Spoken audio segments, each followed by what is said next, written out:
有秦国主业障缠身，国运已尽，贫道顺应天意，何错之有？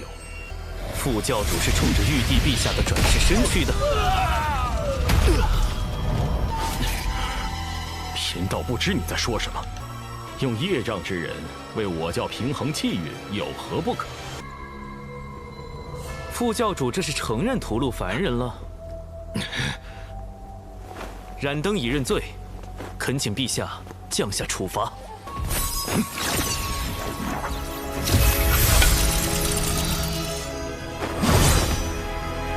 凌霄殿前，只论公平。阐教冉登罔顾天理，屠戮凡人，束手领罚。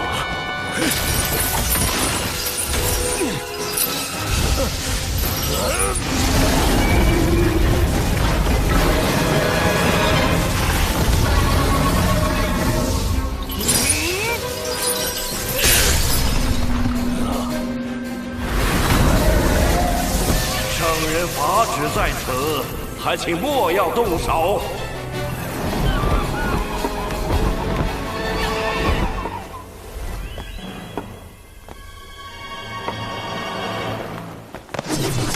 南极仙翁，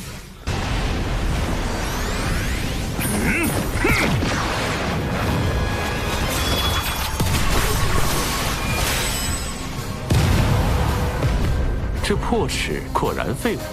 是吧？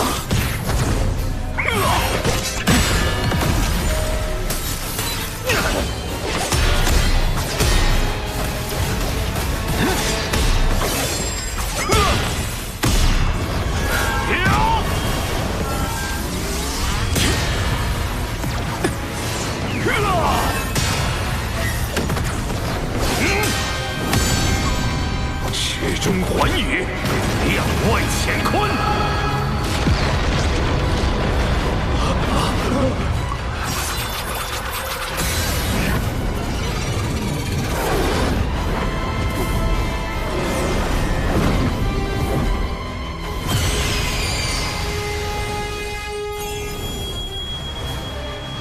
五色神光，灵杀。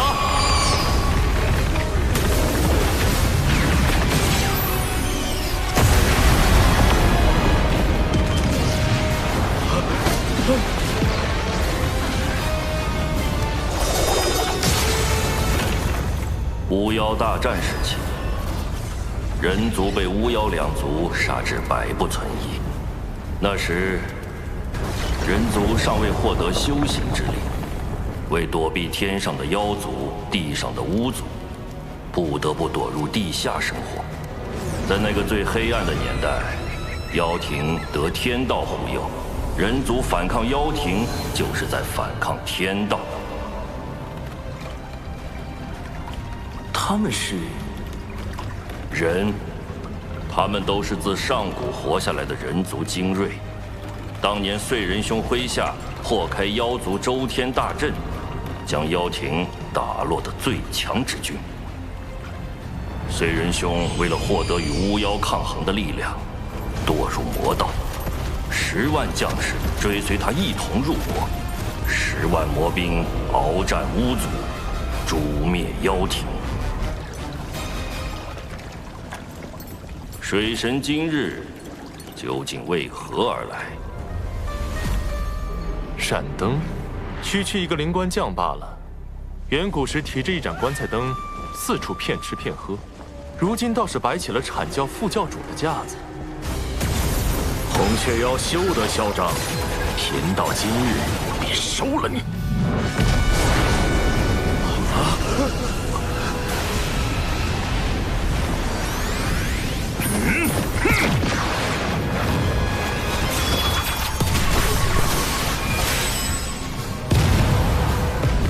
这破齿果然废物。是吧？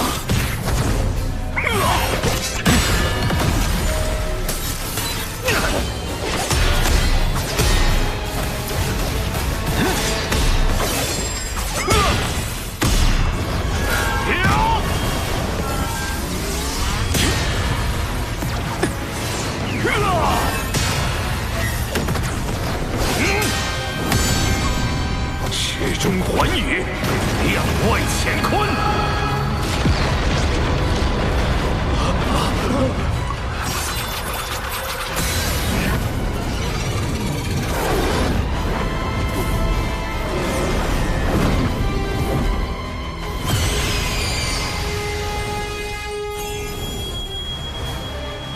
五色神光，灵杀。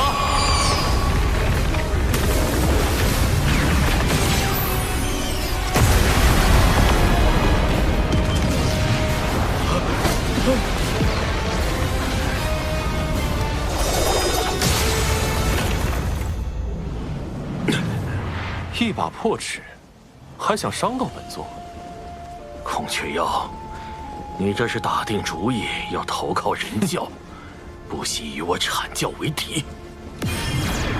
阐教好大的威风！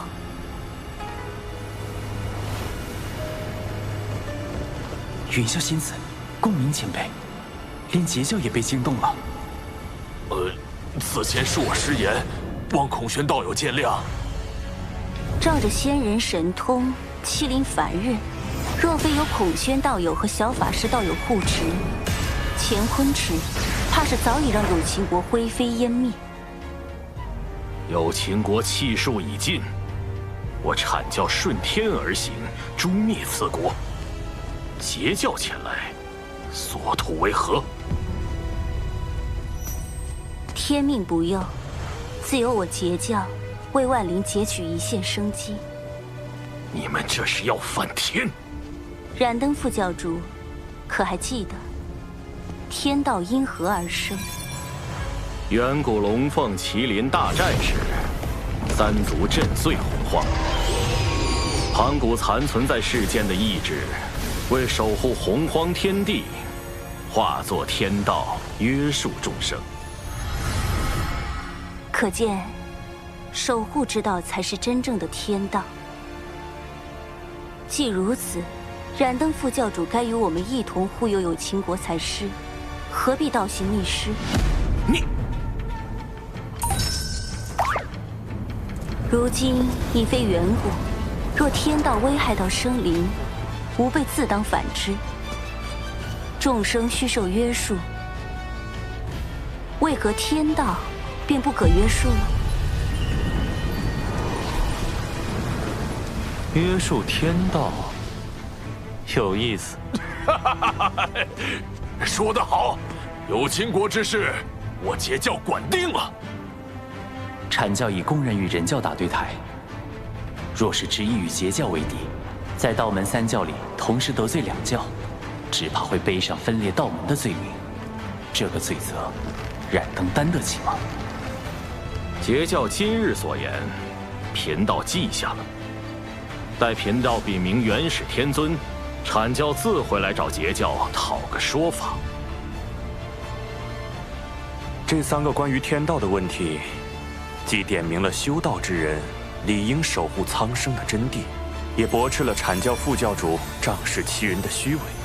云霄仙子当真厉害。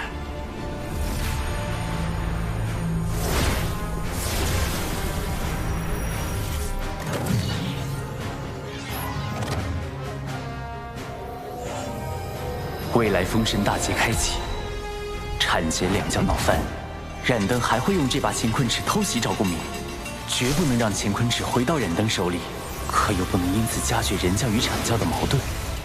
孔宣道友莫要恼怒，我代燃灯副教主跟你赔个不是，道友万万不可抢走他的乾坤尺啊！本座虽然可以，但没必要。行吧，看在玄都的面子上，再帮你一回。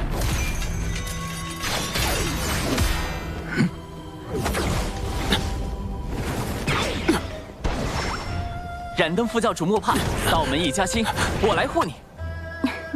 这么好玩的事儿，怎能少了我赵公明？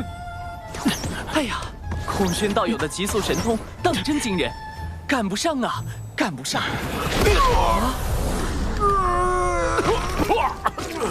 燃灯副教主，你何故伤我？你们几个，够了！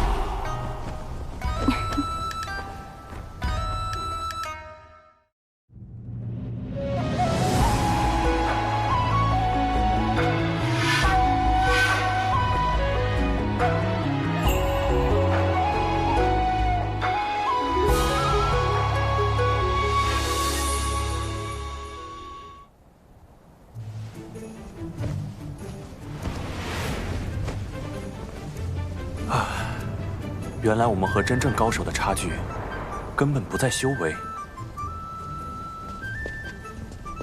难道我们是差在法宝不够好吗？不，我说的是谋算之道，以及对脸面的割舍。这主要是靠天赋，修行是修行不来的。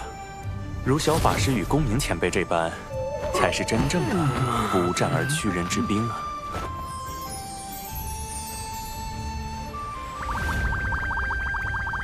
怎么，小法师是觉得本座拿不得乾坤池吗？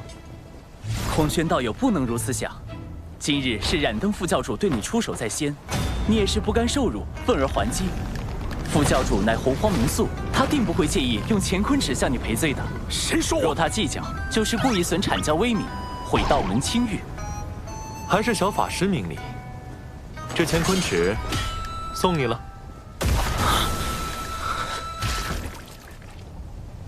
幸得道友信任，我今日便做个和事之人。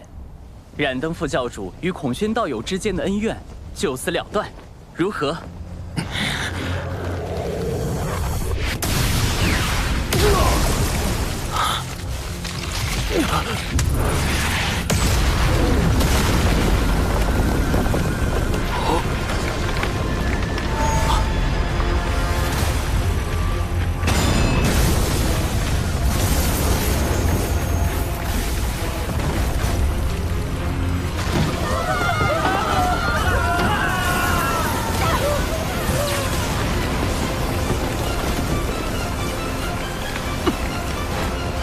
怎么回事？天道的力量在剧烈收束。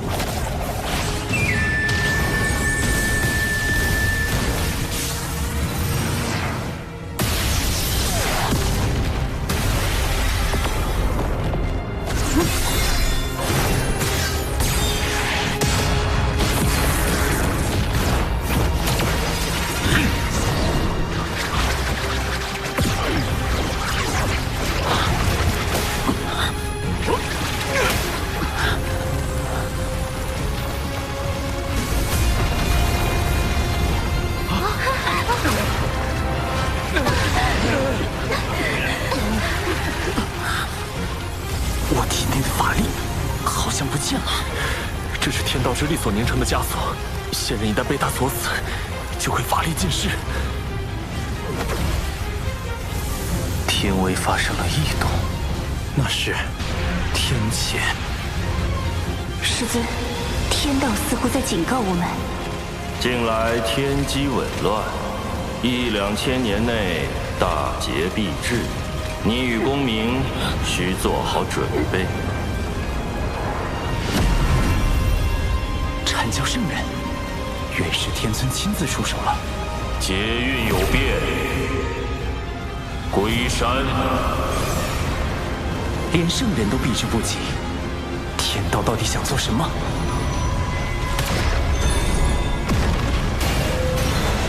任你机关算尽，有秦国终究在劫难逃。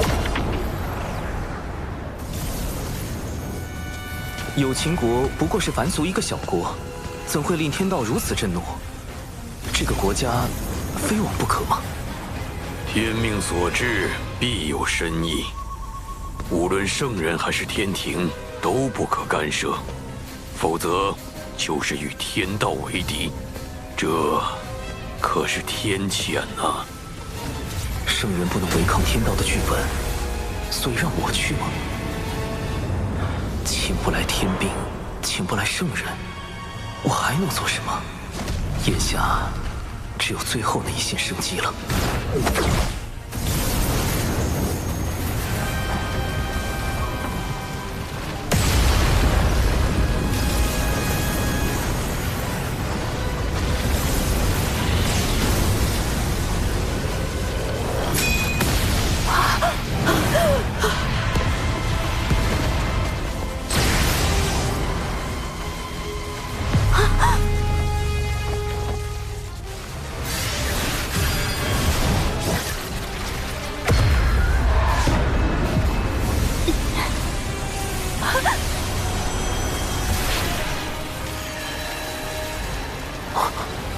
天雷消失了。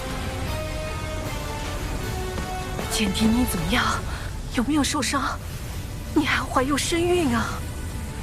简狄生气，他腹中的胎儿就是未来的商国始祖。气，这就是天雷避开简狄的原因。而一个要建立商部落的人，势必不能承袭有情国的国主之位，这也是天道要往有情国的原因。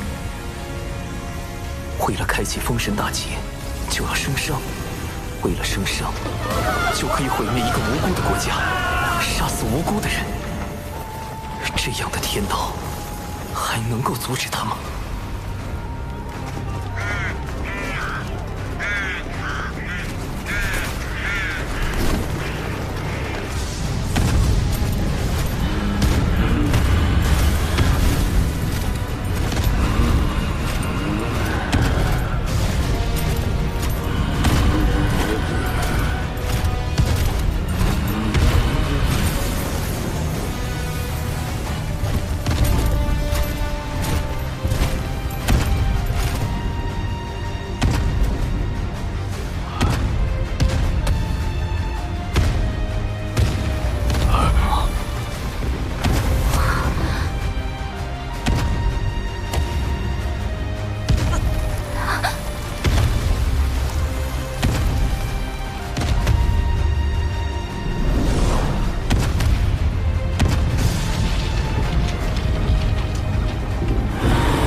人族魔兵踏破苍穹，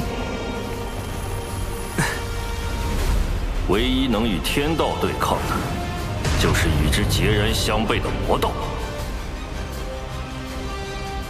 踏破天穹之事，人族已做了一遍，不介意做第二遍。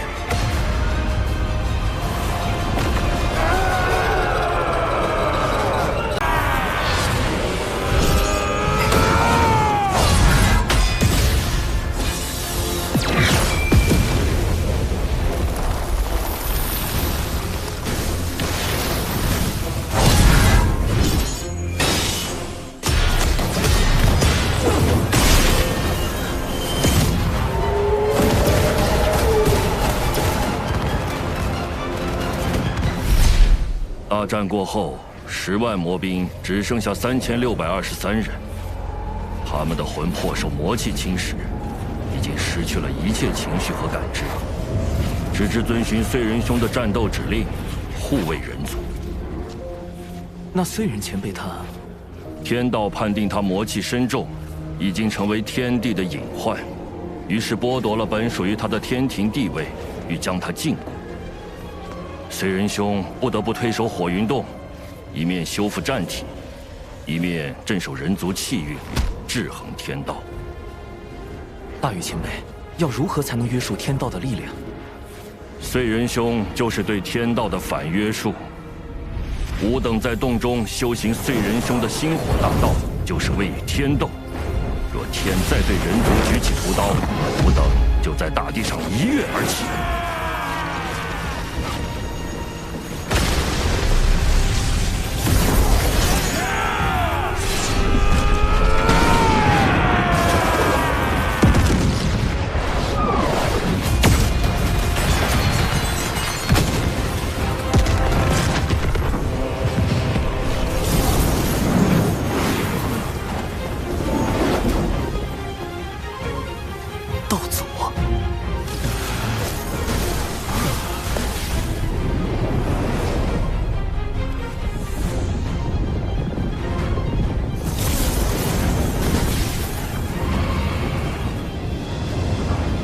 人族魔兵，万年见面了，燧人兄伤势如何？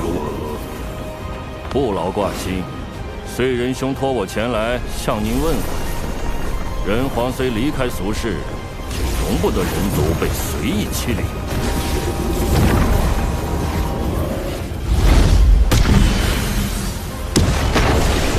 不对，若燧人前辈当真无恙，他定就亲自带着魔兵来。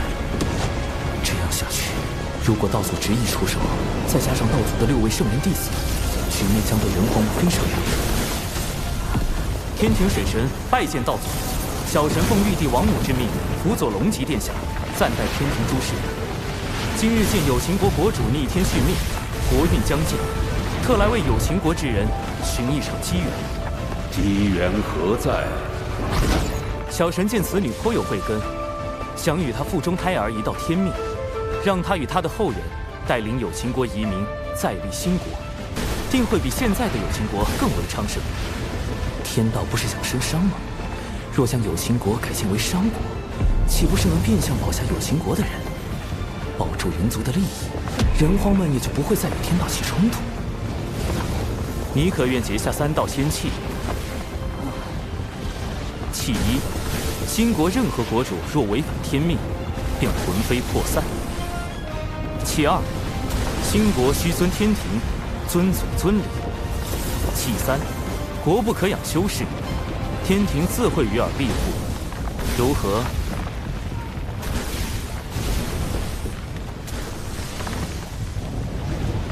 简狄谨遵先人旨意，今日得仙契，护佑我有情国一脉。简狄愿将傅胎儿命名为契。商国始祖契，果然，一切都会按照天道之意进行。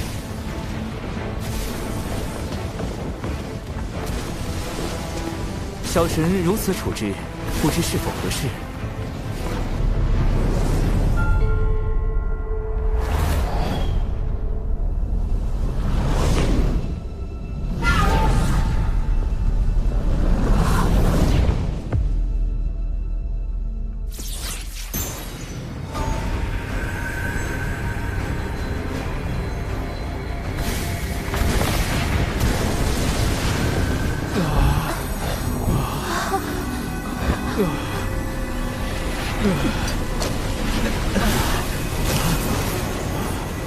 玄鸟孔宣将护兴国100年，尔等须以兴国图腾感其恩德。孔宣道友怎么了？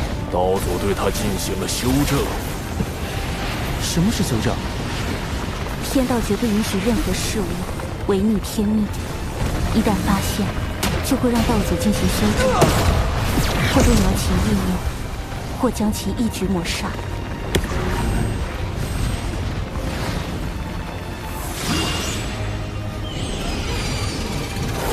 孔宣，带他们向东去。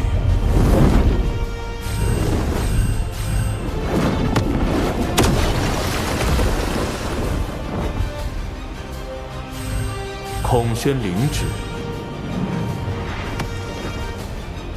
所以，是天道让道祖篡改了他们的思维，哪怕是有情国自愿生商也不够，必须得有玄鸟生商。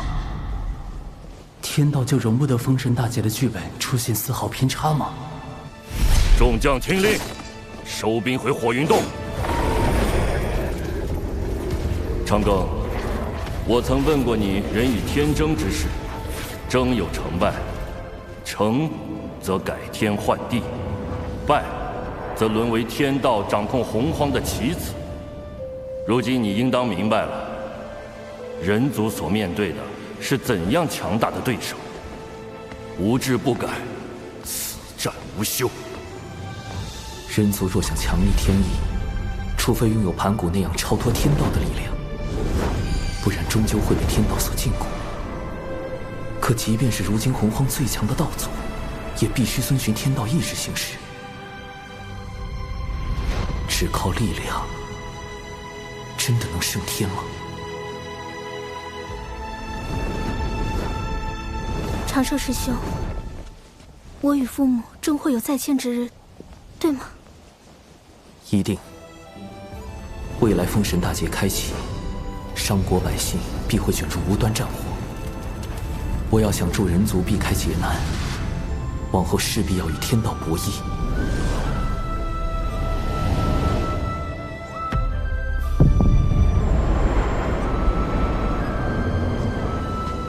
我为棋子，亦可为执棋者。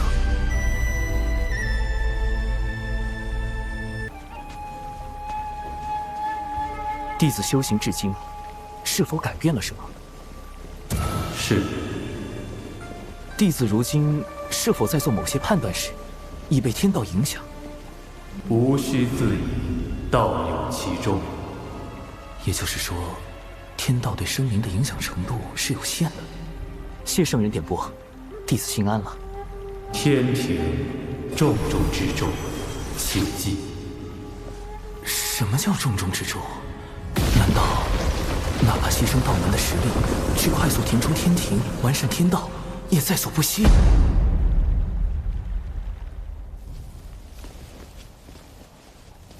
师尊说，今日之后道门将有大劫，只是天机紊乱，师尊也无法窥到大劫的真相。从古至今，劫难来去，早已习惯了。小法师还未经历过大劫吧？一定要小心。大劫来临时，谁都不知道心底泛起的念头是否就是天道作祟，要拉自己入劫。天道为何要降下大劫？天地间的灵气是有限的，随着越来越多生灵开始修行，将灵气化作自身法力，天地灵气濒临枯竭，于是天道降下大劫，强制让生灵将灵气归还给天地。似人族这般，不用灵气修行也可生存，修行也可成为高手，护卫天地的种族，倒是很符合天道的利益需求。人与天均衡发展的办法，或许就在这里。小法师道友，燃灯副教主虽已离开，却不知是否会在暗处设下埋伏，可用我送你回天庭。啊！哦！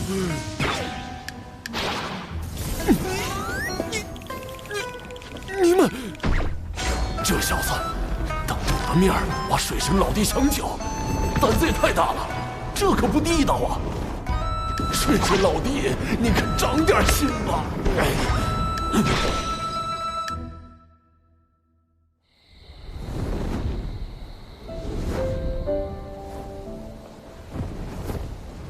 唉，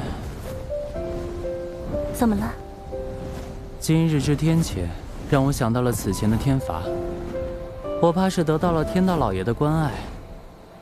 渡劫遭天罚，炼纸人遭天罚，如今又遇天谴，批得我是皮开肉绽，但只能感恩感念。可见道友的实力大有增益，才引来天道的关注，当为你贺喜。道友一向思虑周全，却也太过耗费心神，偶尔也该放松些才好。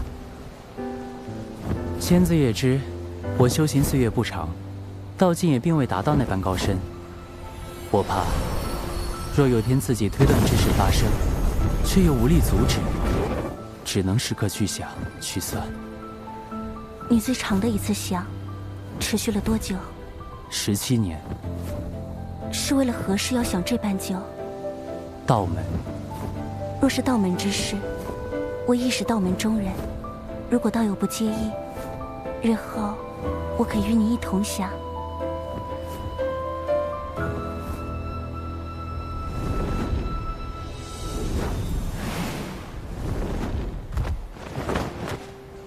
多谢仙子送我这一程。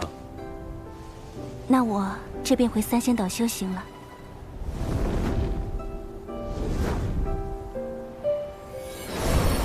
我们每500年见一面，可吗？仙子，那个，我们此次会面是事出有因，可否不算在500年的计数内？自然。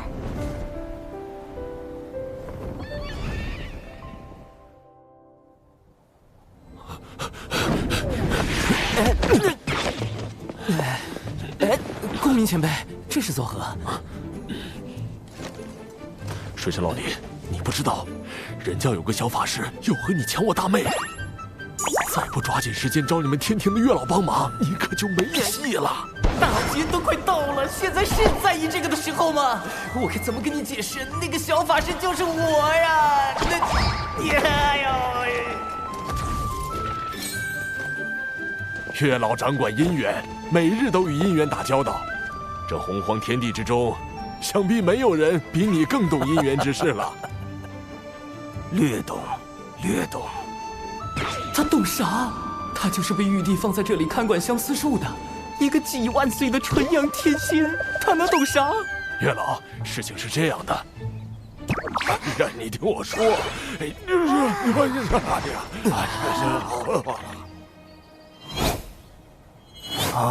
我明白了。云霄仙子想和水神做知己，水神想和云霄仙子做道侣。没错。可云霄仙子这般的先天生灵，在相思树上并无牧人，小神牵不了他的红线，只能另寻他法。不如让水神给云霄仙子写封信，暗表心意吧。信？可是那种看起来很好懂，实际上看不懂的信。莫非公明前辈收到过这样的信？金光师妹给我写过。哦，看来是金光前辈想和公明前辈做道侣，公明前辈把他当知己了。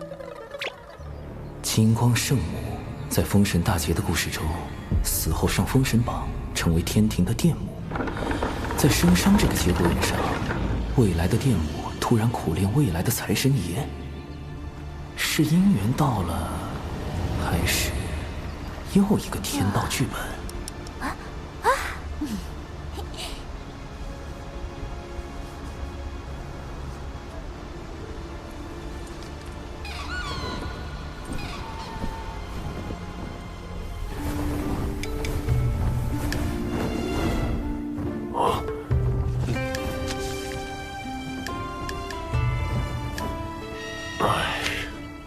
这已是金光师妹最近送来的第3封信了。莫非道友对金光道友无意？我素来将金光师妹当作同门看待，别无他意。可是我每想开口拒绝，她都用那种热切的眼神注视着我。狠绝的话，我根本说不出口。公明前辈，你何不也写信给他？好主意，以后你别老叫我什么公明前辈，叫我公明老哥就成了啊！好，公明老哥。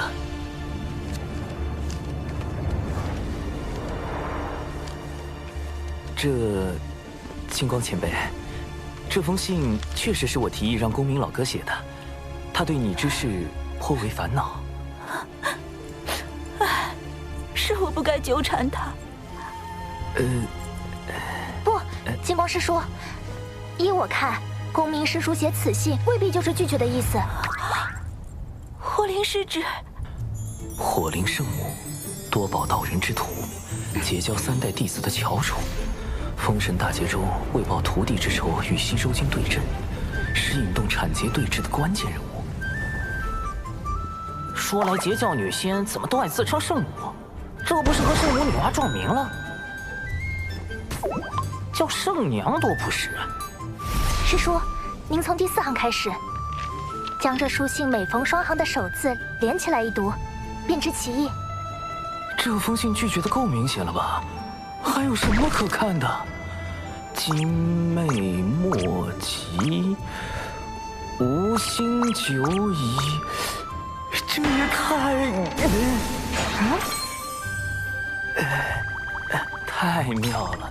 他还会写藏头诗，是太牵强了吧？若真是藏头诗，为什么我从第1行就开始藏头？金光再傻也不会信的吧？原是我误解了公明师兄的心意。公明，公明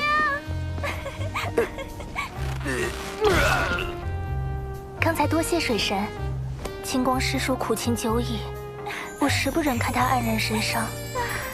听闻您才智过人，这才将他哄来您这儿，还请您出手相助，一因因果，我愿承担。金光前辈竟有你这般挚友，也罢，我可以帮你。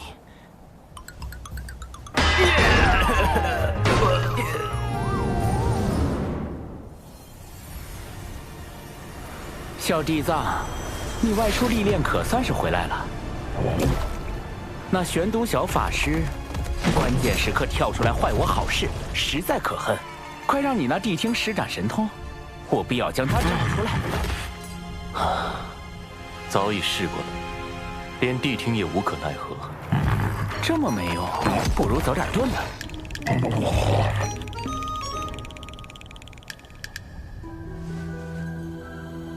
今日到门内，似有情感纠葛，或有可成之计。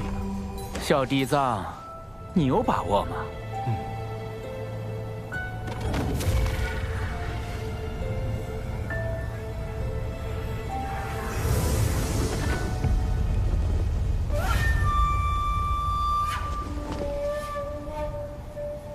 哎，听说了没？火灵师姐已经搬去了公明师叔的龙福洞，二人已经……火灵？谁说的？是阐教的黄龙师叔。就是你传的我和火灵师侄在一起了。这简直是危言耸听！我说了，我没说，我就是没说。你们这叫怎么诬赖人呢？一会儿说你说了，一会儿说你没说，恶人露馅了吧？怎么了？这是什么？大师兄，快来呀！邪教欺负龙了！哼，谁还不会摇人了？邪教弟子听令，速来中州集合！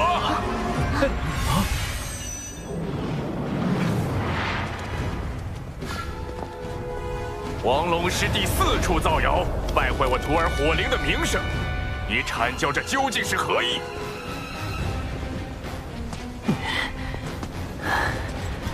三教同源同流，你辱骂黄龙师弟，可曾念过道门一家？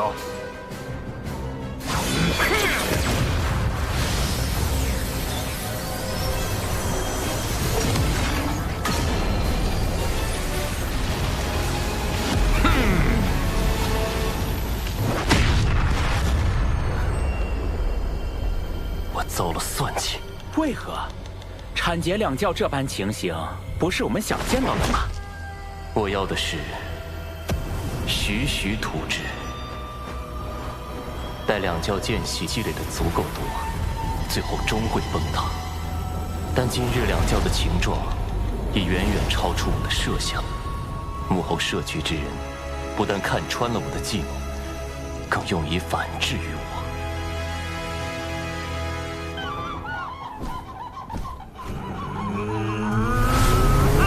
这多宝和广成子演的倒是怪好的嘞。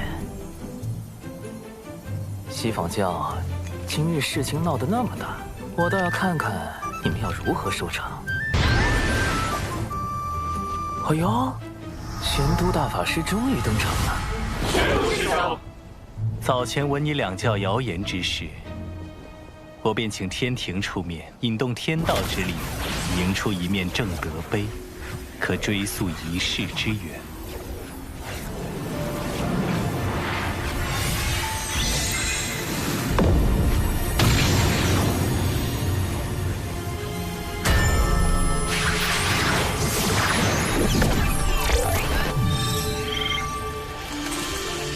二师尊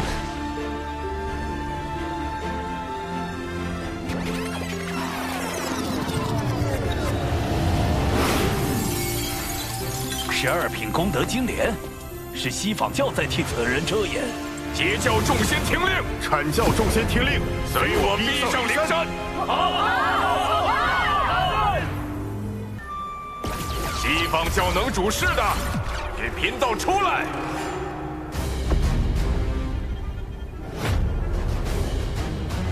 来得好快，难不成今日便是我的死劫？主人，估计你这次没救了，记得给我找个好下家。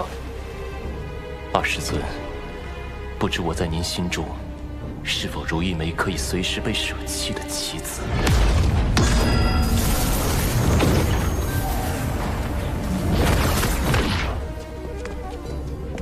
诸位道友，如此兴师动众，不知有何指教？西方教造谣生事，毁我徒清誉。玄都师兄已用正德碑推演，凶手正在你们灵山之中。道友莫急，西方教定给你们个交代。你们之中谁做了此事？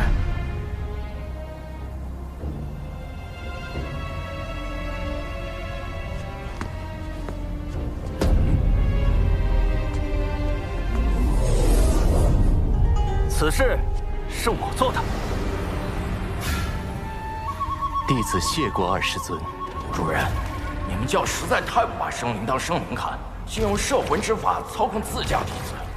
慎言。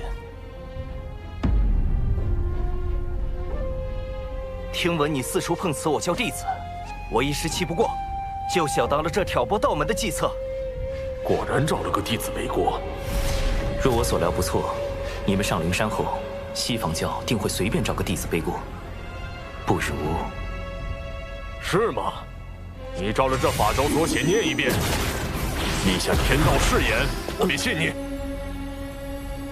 天道誓言容不得半分谎言，倘若这弟子当真念了，便立时会露出破绽。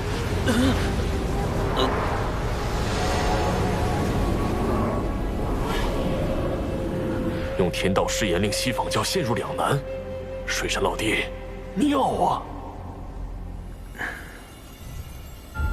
愣着干什么？还不快念！还是说你不敢念？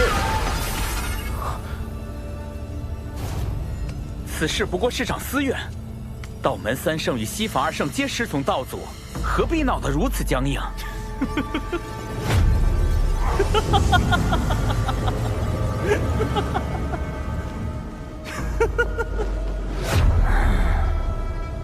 西方教真是厉害，我们讲道理，你们就说面皮；我们说面皮，你们又开始讲感情。合着无论怎么说，都是我道门恃强凌弱呗。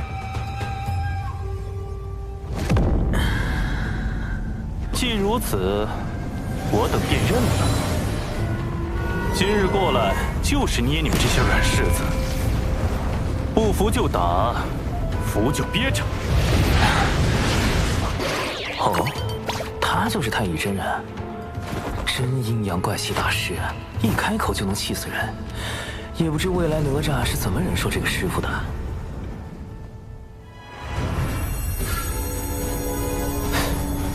那是。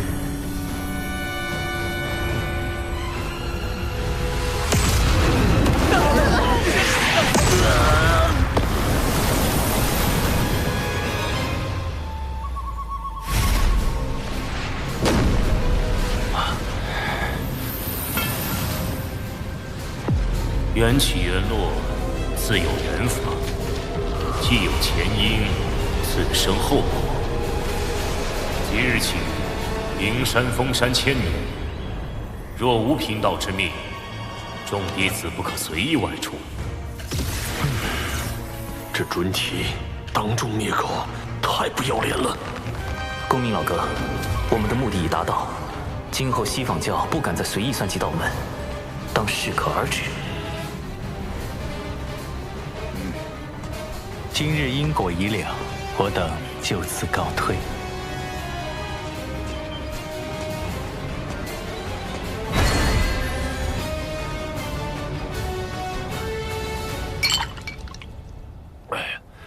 今日之事当真痛快！此行不但顺利瓦解了西方教的阴谋，还拉近了阐截两教之间的关系。但愿未来大劫中，两教别再斗个你死我活了。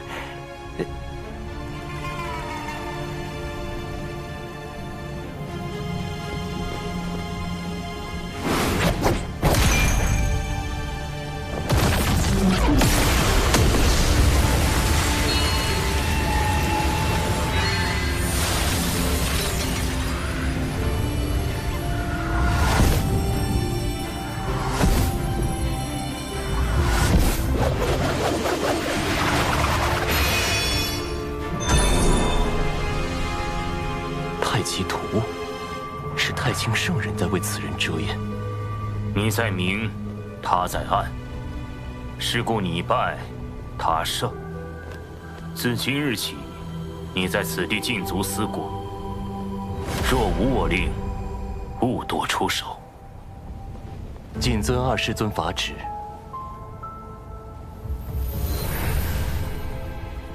主人，你知道幕后主使是谁了？拥有如此过人的智计，能躲过你的心生探查，背后又有太清圣人替他遮掩。放眼整个洪荒，除了水神，还能有谁？主人，你在害怕？我没有。若此次当真是他所谋划，那我也不算败得太冤。算计不过就算计不过，你何必嘴硬？急了，心境乱了，全是破绽。水神，下一次交锋可没有那么简单了。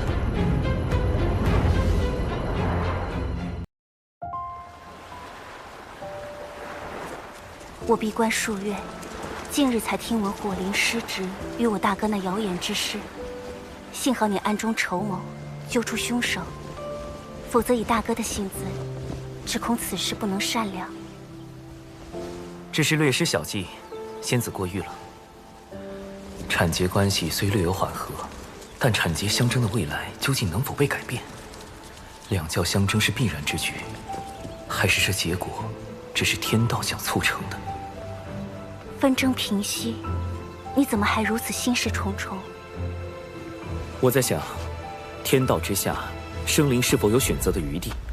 是不是生在这天地间，就逃不开天道的掌控？倘若有一日我由逆势而为，又当如何？大道50，天眼49，遁去其一。此一不为天道所掌控，便是变数。可谁能保证，在每件事中，自己都能成为突破天道界限的那个变数呢？你可还记得我结交的教义？为万灵截取一线生机。你性子中总喜欢稳妥，以至于对旁人都难以完全信任。但有时，这一线生机，并不会印在自己身上。师尊常教导我们，互帮互助，有难同度。能用重力，则无敌于天下；能用重智，则无畏于圣人。我懂了。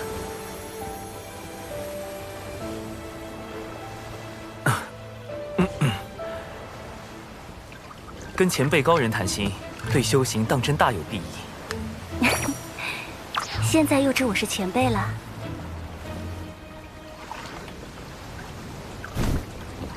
我之所求，将来必与天道大事相拟，必要做好万全准备。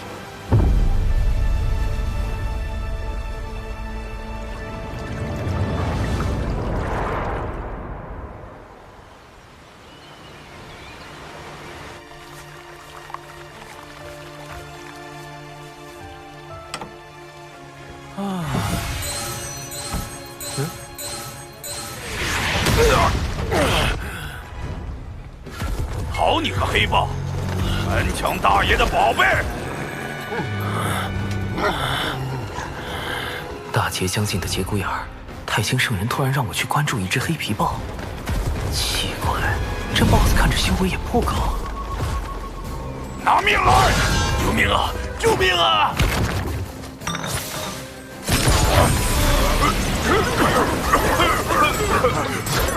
以火为引，赤焰化蛇。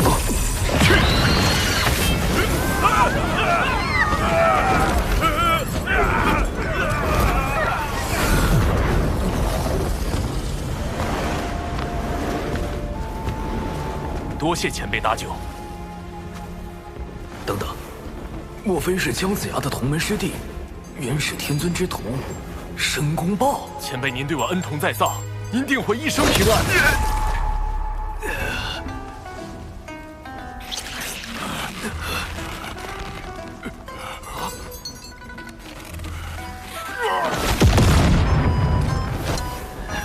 这只大妖不过天仙境，竟然没死，而我竟没察觉到他的偷袭，就像神识被蒙蔽了一般。什么情况？前辈，您没事吧？前辈为什么？这申公豹在大劫中可谓是殚精竭虑，煞费苦心，反复横跳。太清圣人让我结识这位劫运之子，看来对大劫也有自己的打算。前辈，您别误会，我绝对没有存坏心，我就是非常真诚的祝您一生顺遂，一帆风顺。老无钱。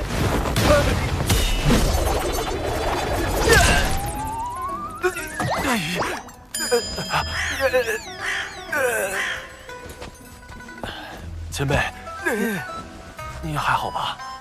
申公豹这嘴是开了光了吧？不过，倒是可以利用利用。一点小伤，不碍事。我只是觉得你这只妖颇为有趣。妖庭大兴在即，正需要你这样的良才。您是妖庭的人，我留些丹药给你，你且在此地好生养伤，往后自会有你发光发热之处。前辈可否留一名号？贫道本自清修客，少问世事驾闲鹤，你就称我陆鸦便是。妖庭，陆鸦，莫非您是？啊！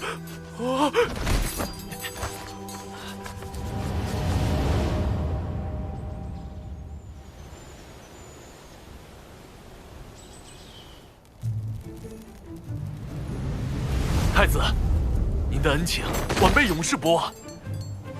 晚辈为太子立了一个长生牌位，从今以后每日上香。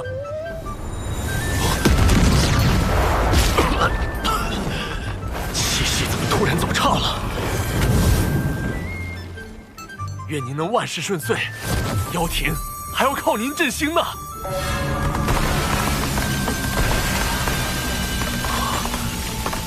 大阵怎会无缘无故破碎？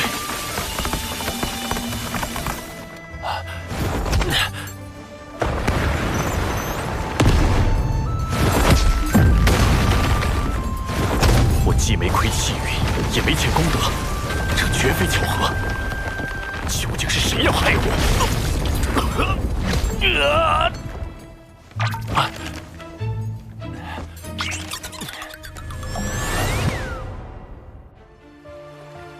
我当然不指望申公豹真能奶死陆鸦，不过倒是刚好借此试探一波天道。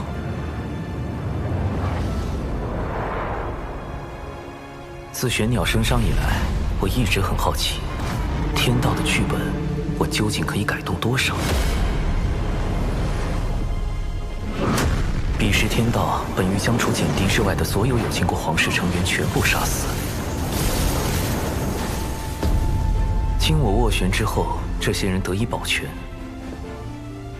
但同时，天道为遵循玄鸟升商剧本，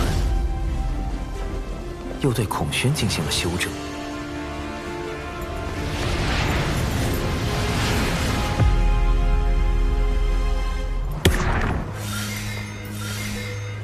天道剧本之下，究竟哪些事情是可以改动的，哪些事情又是不能改动的？为何有秦国皇室可以保全，孔宣却要被修正？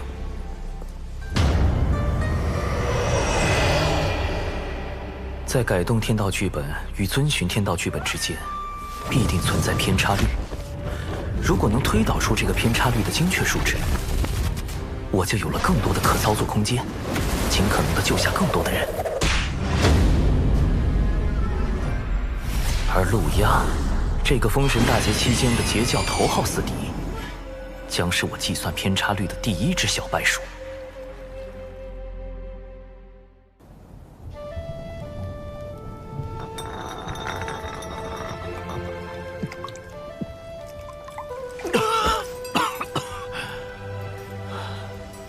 母亲，还请告诉孩儿，孩儿到底又做错了什么？天要如此亡我？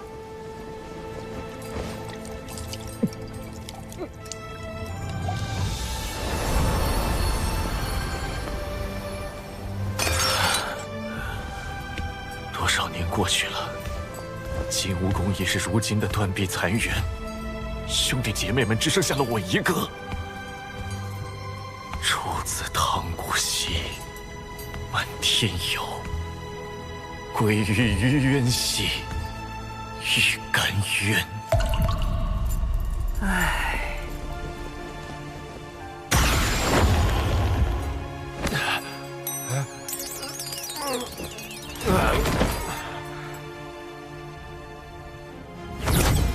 圣母娘娘传水神前往圣母宫一叙。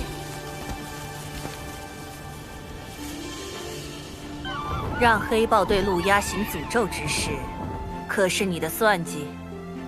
陆压多番谋害玉帝陛下，已成天庭心腹大患，小生不得已才暗中出手。我答应过他母亲羲和，要保他性命。今后若他无大过，你不可随意出手。另外，你若不想和你那个同乡一样，也成为天道禁忌，便不要再试探天道的底线。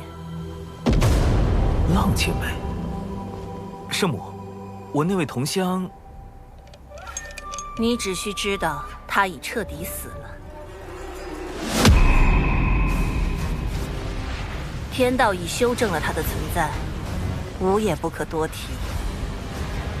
浪前辈死了，那我之前的猜测有误。太清圣人和道祖红军都不可能是浪前辈了。今日召你来，吾还有些事要叮嘱。三教中，元始师兄心思太深，通天师兄桀骜不羁，唯有太清师兄早早看破盛极而衰之。7年巫妖大战之时，6圣之中，唯有太清师兄暗中出手，助玄都对战东皇太一。后妖庭没落，天庭兴立，太清师兄更是以化身坐镇天庭。原来太清圣人曾出手助玄都大法师击败东皇太一。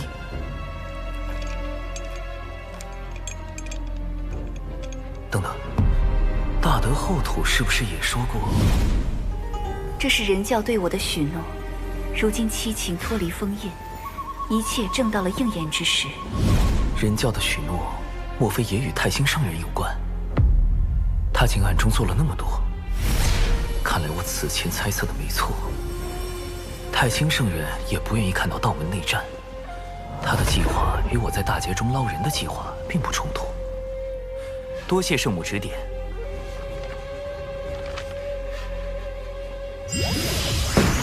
来都来了，画几册漫画再走吧。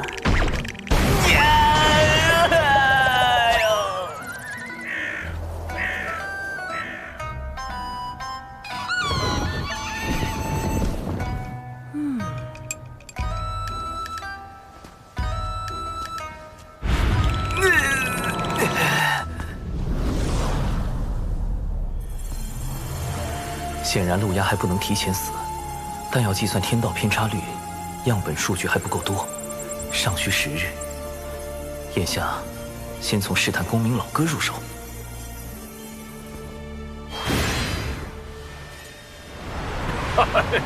多谢水神老弟带我来天庭逛一遭。公明老哥，近日听闻有大劫将至，你有何打算？你有应对之策？你看这天庭如何？灵气充沛，大道有宗，可谓是修行圣地。可惜一言一行都有天道监管，颇不爽利。天道至公无私，监管又有何妨？我不慕天庭之功德，不愿被天庭所辖管，更不愿有什么君臣之道。修道为何？先长生，后逍遥，寻的是无拘无束，为的是念头无阻，不然何以求得超脱？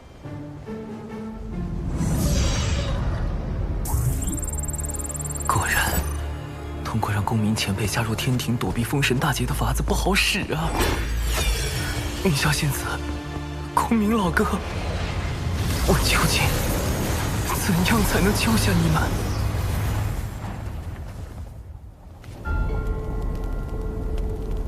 太子旧伤未愈，似又添了新伤。此乃12品功德金莲所结，能助太子早日痊愈。想与我联手对抗天庭和道门，仅凭一颗莲子可不够。联手？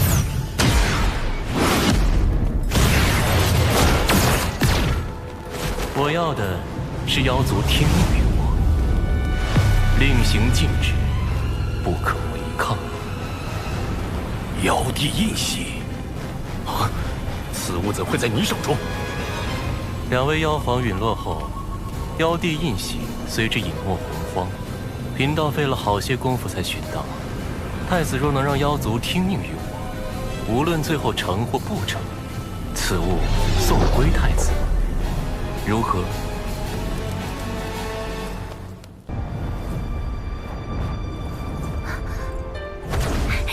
师兄，我活着回来啦！还未验明正身，就这般毫无提防靠近吗？若站在这儿的师兄都不是师兄，我再小心谨慎，怕也活不了。下山一趟，果然成长不少，心境也非往日。有些事要正式跟你谈一下。啊？正式？啊？玄都小法师，天庭水神，师兄你竟有这么多身份，切记保密。另外，我在外行走，遇见了一位很特别的人。你可听说过云霄仙子？截教云霄，先天生灵，天地大能。师兄，你和云霄仙子，你为什么？明明是我先。此事解释起来十分复杂，你可以理解为，云霄仙子与我因某些事有了交集，后来又经历了一些事，我们之间的关系比以往更近了一步。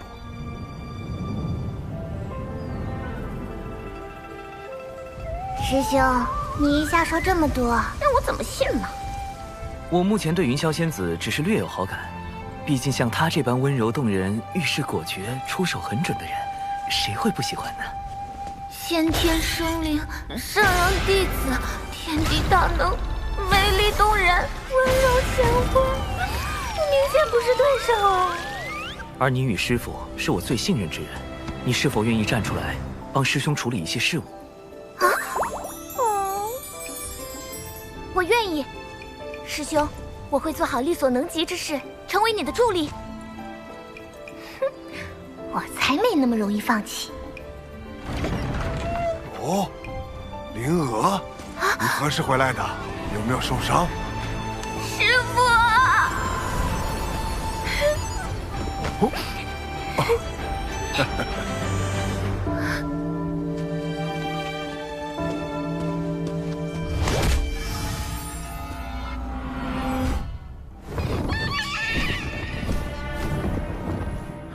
青丘狐族又来找茬儿。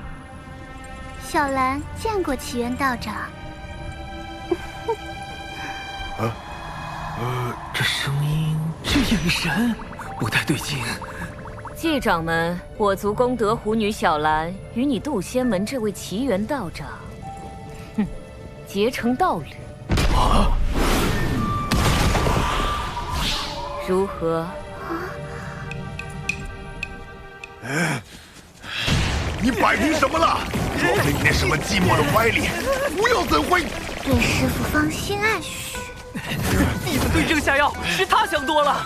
且狐妖此举定然有诈，我已将其引到僻静之地，我可趁机一探。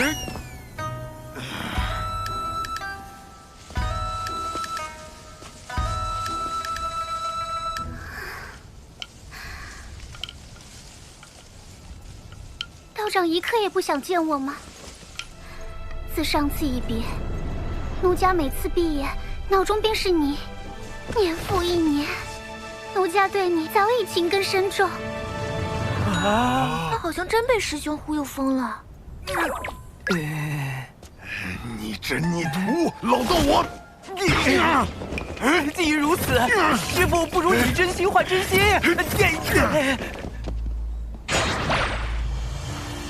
师兄，你真相信狐妖看上师傅了？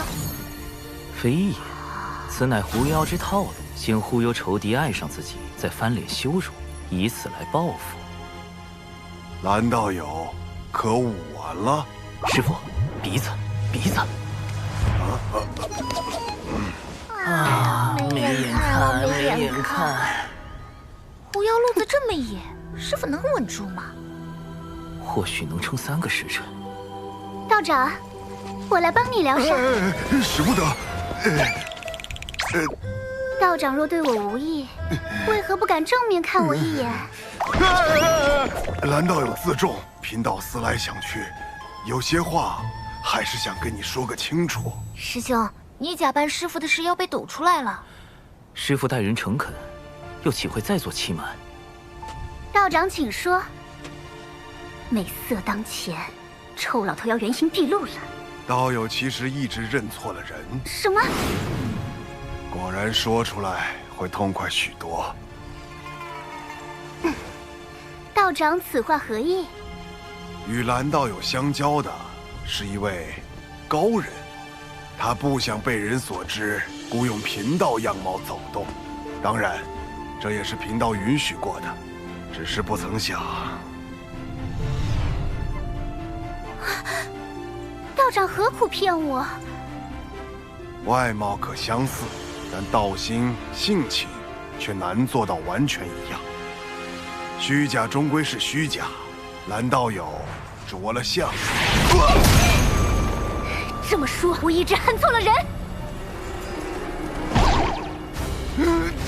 恨？狐妖心态崩了，师傅却毫不知情，怕是要吃亏。不然你以为呢？还以为蓝道友生了心魔，原来是在骗我。你不是应该一副受到欺骗、愤怒、怨恨、尴尬的表情吗？怎会如此？而且，我生了心魔，不是与你更有利吗？蓝道友困于执念，贫道有不可推卸之责。若你再因此诱发心魔，贫道良心难安。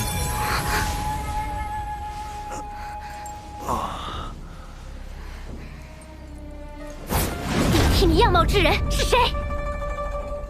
事关高人安危，贫道宁死也不会说。蓝道友心中不忿，不若在贫道身上出几口恶气。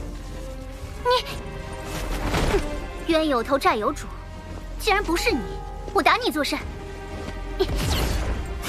真诚克腹黑，果然是万年不变的定力。出来吧。师父当真令徒儿钦佩，美色当前，竟能如此坦荡。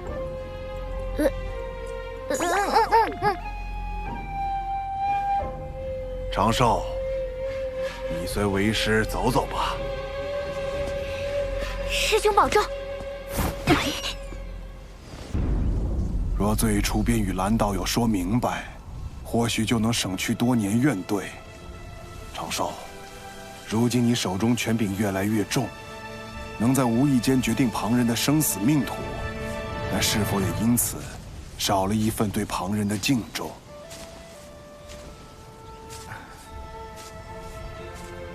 为师已教不了你修行，道理也不如你懂得多。为师知你心底有一份正直所在，只是习惯了稳妥。但因果轮回，一饮一啄，若忽略这般因果，怕是会为你前路埋下隐患。师父，弟子……这算是蓝道友之事对你的惩戒。以后你也是天庭1号大人物，为师也不能随意教训你喽。敬重之心，因果轮回。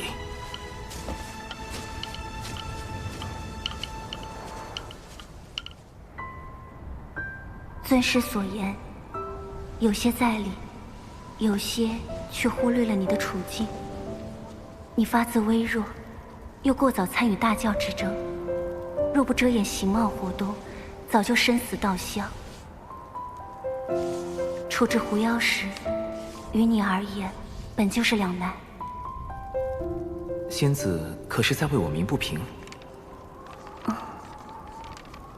我处置方式确实粗糙，此番训斥理所应当。只是师父一生情路坎坷，心中执念是与故人重聚。可我并非他，很难做到感同身受。正因如此，才不能把话闷在心里。今后若再有困苦，亦可同我言说。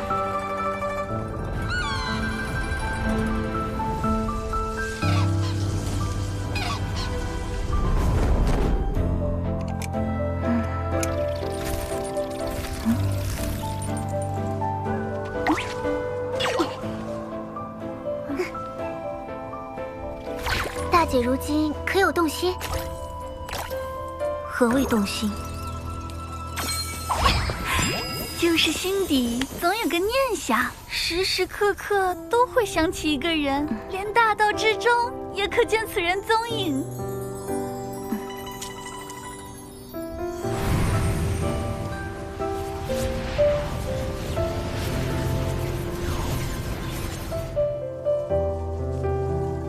眼下，这般念想是不是劫运作祟，我难以决断，还需闭关思索。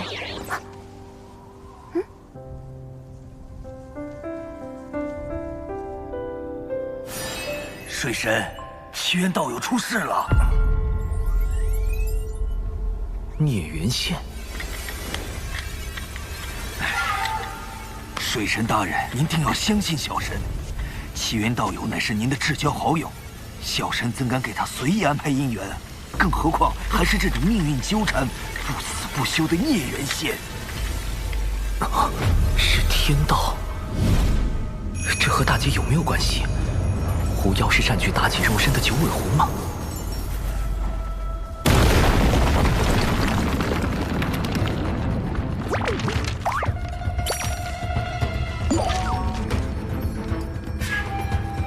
虚假终归是虚假，外有慧而心无恙，亦可修得无上果。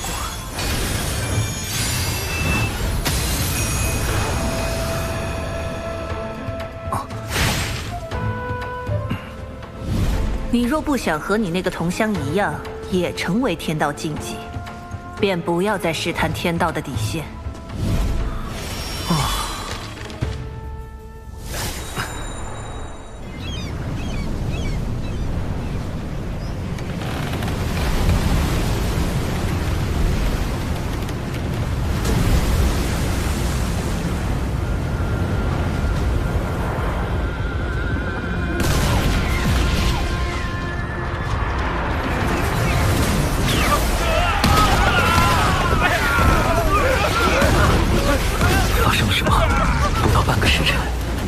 162座海神教势力范围的城池遭到妖族袭击。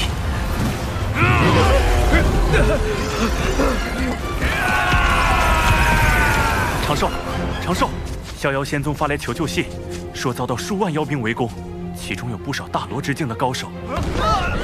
即便贫道带人赶去，恐怕也是力有未逮。你看这可如何是好？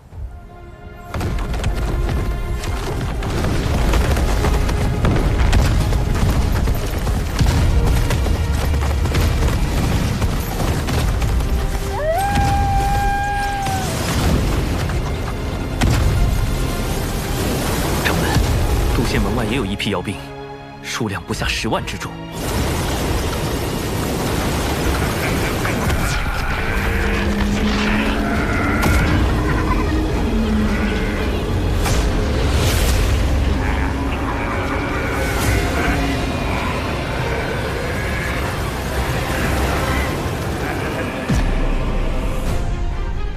太子若能让妖族听命于我，无论最后成或不成，此物送归太子，如何？殿下，先帝便是以此印玺号令百族，若你拿回此物，必能得到北周那批高手的支持。他们都曾追随先帝，实力不亚于当初的10大妖帅。妖帝印玺乃妖庭至宝，自当归于妖庭。可我如何确定事后一定会物归原主？贫道可立天道誓言。怎么，你们西坊教也开始学道门，用天道誓言自证了？方法而已，能达成目的即可。主人，你拿妖帝印玺去赌，小心血本无归。这一次我有17层算计，看水神如何赢我。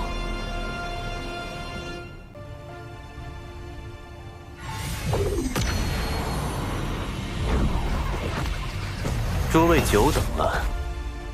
地藏，灵山因他而封，没想到这么快就又被尊体圣人启用了。主人，他就是文静。金蝉折损前就怀疑过他。往后见我，不必行跪拜之礼，请起。因各位跟脚，我西坊教无法让你们走到台前，但诸位所立功劳，2位师尊都会看在眼中，该有的自不会缺。不知大人有何吩咐？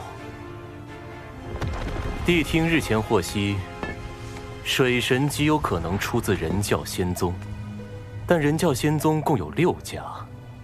文静，你觉得若对人教仙宗发难，逼水神现身，选哪家较为合适？那自然是要选道成最多的那个逍遥仙宗。但水神绝非一羽之辈，他那灵爆秘法，委实有些吓人。此次围攻的是人教仙宗，他若用灵爆秘法，岂非自毁城墙？大人所言极是。你我在此商讨时，贫道的算计便已开始。妖庭的妖兵作为先锋军，分往3处袭击，各位只需在此静候指示即可。这个地藏下手好快。水神，是你让我折服的，不是我不给你传消息。你可千万别怪我。主人，这个文静一直在心里嗡嗡嗡个不停，肯定一肚子坏水。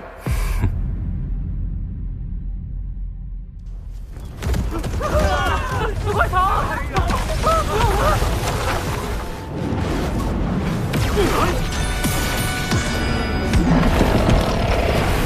水神，你再不现身，我们就将此地夷为平地！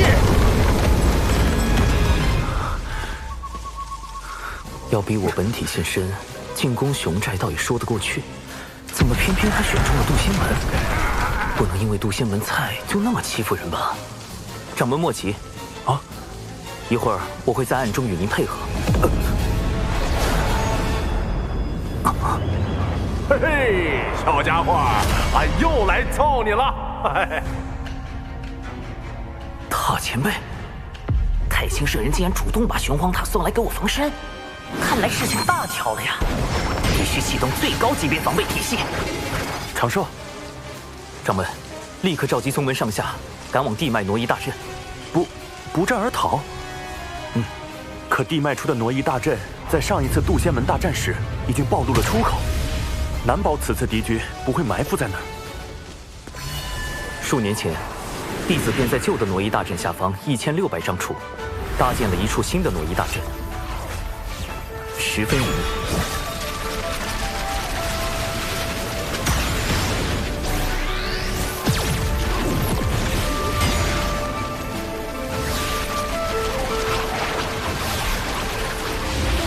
掌门速速带人前去，逍遥仙宗和这里的事情交给我。这次就全仰仗长寿你了。天子纸人军团开启熊寨紧急联络通道，神字纸人军团求援多宝道人。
邪教火灵，奉师尊多宝道人之命，驰援人教，逍遥仙宗。这水神反应好快呀，又是化身又是求援的。不是还有渡仙门吗？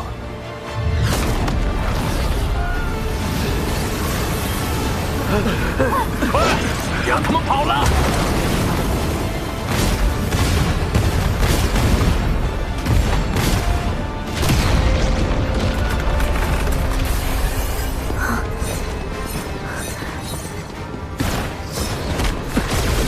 掌门，为何独缺小琼风一脉？他们决定留下来。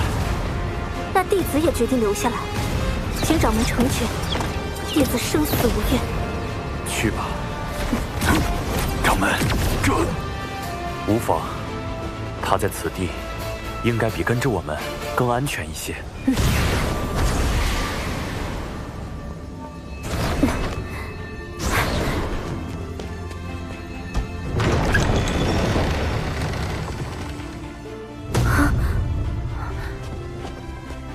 奇缘师叔，究竟是有情师妹，有些事情还不方便告知他们。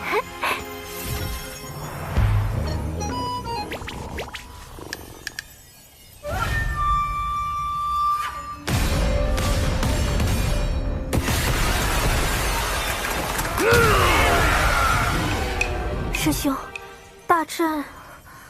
放心，一切都已安排妥当。你与灵儿下棋看戏即可。师兄，这是来了多少妖族？哼哼，10万有余。师兄，9成8。不然呢？你可是在质疑为兄的遁法？这可不敢，师兄遁法无双，塔路无敌。来晚了，他们跑光了。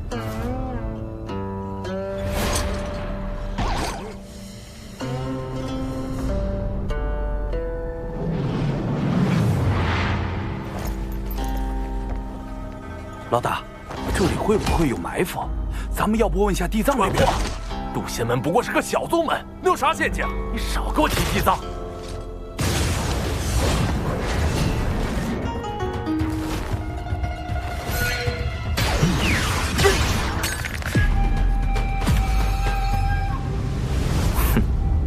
砰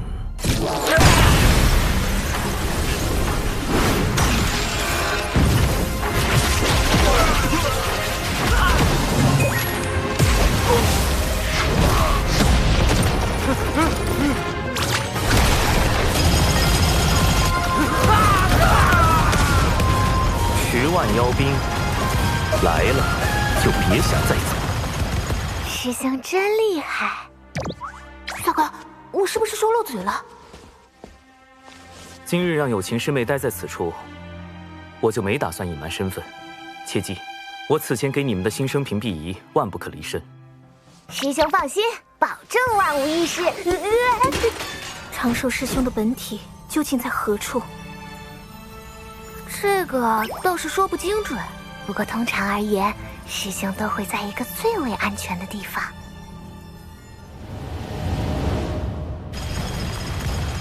各位莫怕，贫道只不过是天庭文官，并非武将。平日里只是擅长一些撒豆成兵之术，各类符阵以及各种毒丹而已。冲啊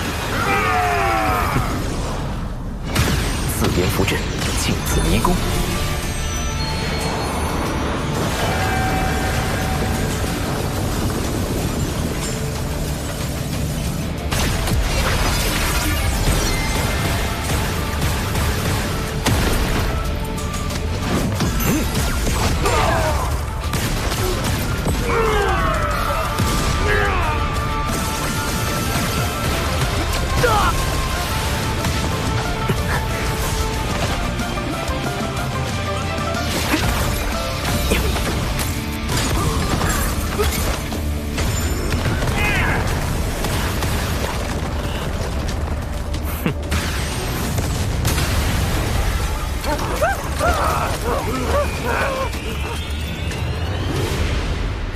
前辈，晚辈向您借3缕威能一用。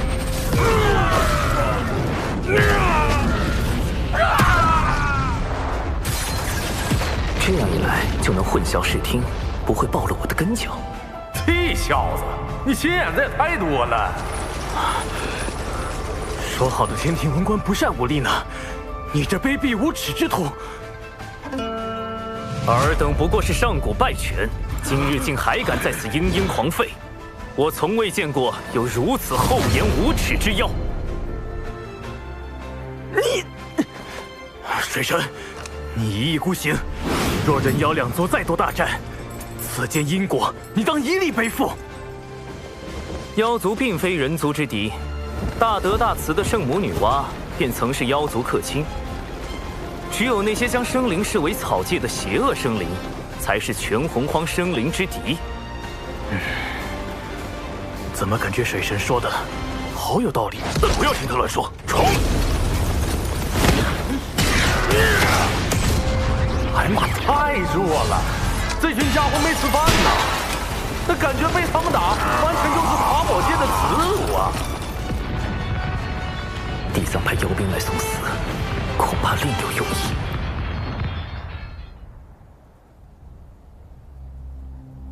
3处的水神化身都有玄黄塔，主人，你的算计落空了。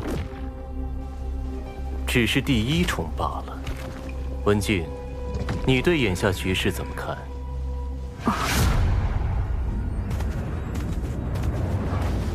地藏大人高明，袭杀人教仙宗，逼出水神根教，只是您的第1步。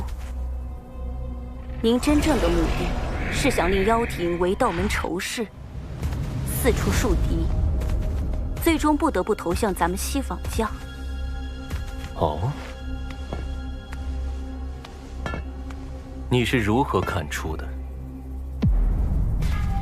我教与妖庭屡屡败于水神，究其根本，乃是我教与妖庭的合作嫌隙颇多，才被水神钻了空子。倘若我教能彻底掌控妖庭，水神自不足为惧。主人，这个文静和你之前说过的话一模一样。文静，有时太过聪慧，并非好事。去渡仙门支援妖兵吧。但愿这一次，你的聪慧不会让贫道失望。是。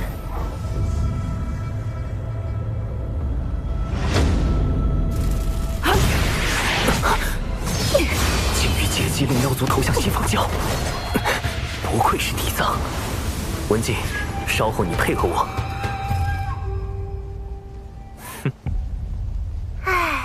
师兄这么一笑，肯定有人要被安排了。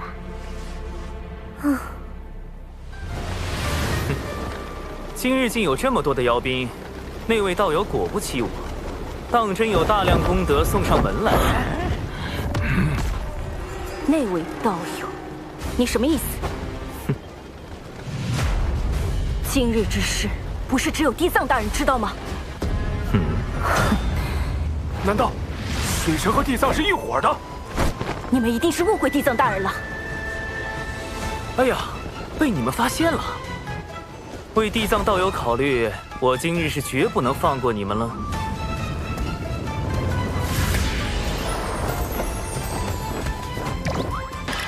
主人，你麻烦大了。天庭水神长庚以神权宝器为令，命天兵天将包围此地，莫要放有异妖。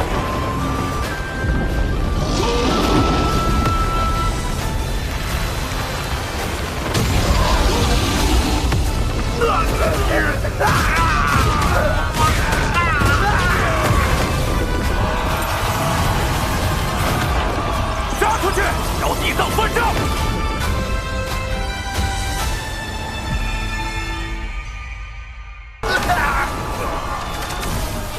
这个地藏不仅与水神早有勾结，如今还想要杀妖灭口，这口恶气我们岂能放下？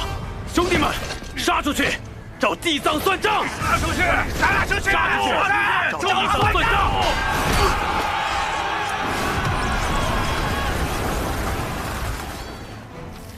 这么明显的挑拨计，妖兵居然还会上当。那些妖兵被你派去送死，本就对你不满。主人，从局外人的角度来看，这次确实很像你与水神配合，阴了他们。快，通知文静，千万不要自作主张去截击那些逃走的妖兵。只要这些妖兵不死，我的第3重算计就能铺开，定能试探到水神的根脚。此局就还不算输。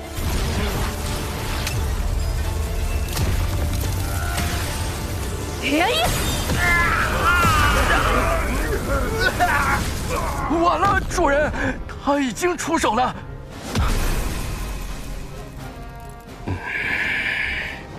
咱们擅自做主杀了这些妖兵，会不会不妥？水神摆明了是想将脏水泼到地藏大人身上，若让这些妖兵活着离开，地藏大人的名声还要不要了？文静，你坏我大事，还不快退！是。血尸黑纹，受死！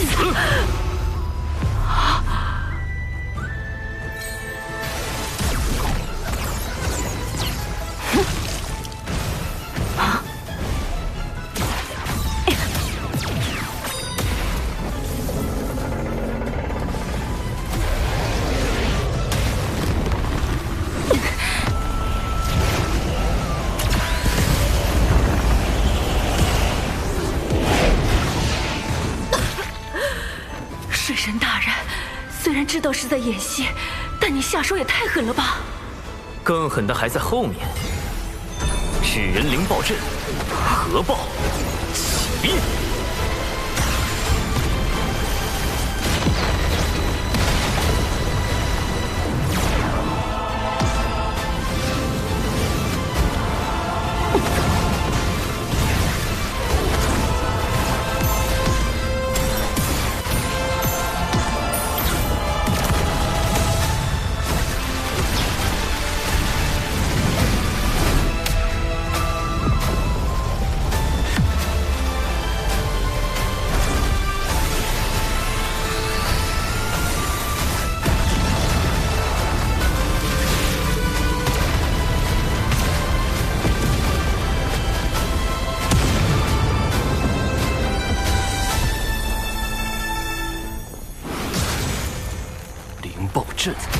他何时布置在此地的？主人，不好了！刚有妖族大能在北周现踪，已扬言要找你算账。主人，路亚已得知了今天的事情，放话再也不与西坊教合作。哼！主人，说，水神刚刚在逍遥仙宗说了几句话。主人，你……他说了什么？算了，主人。我怕你被气到吐血。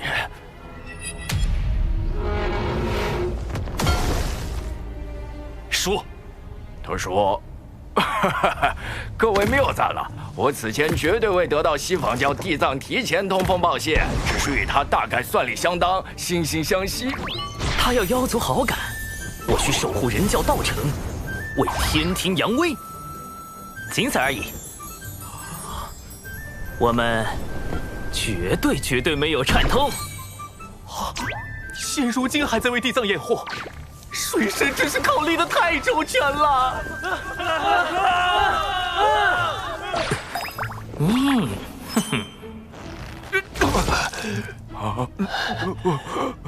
杀人诛心，杀人诛心呐！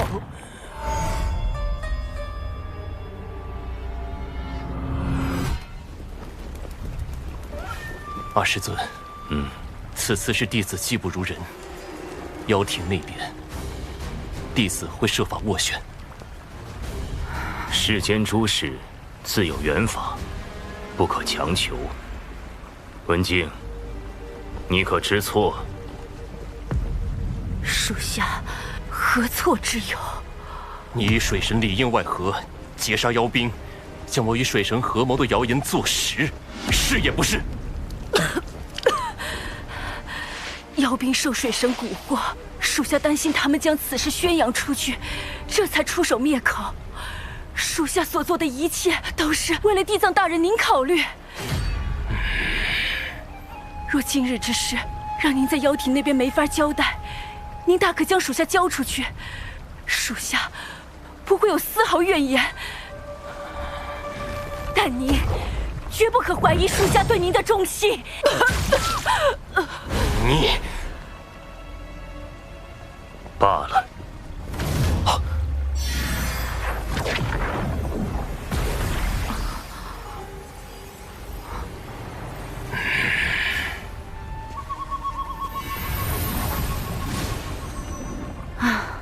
这水神倒也真够厉害的，要不是我受了那么重的伤，再加上他让我按他教的话说，这回恐怕很难摆脱西方教的怀疑，可算是逃过一劫。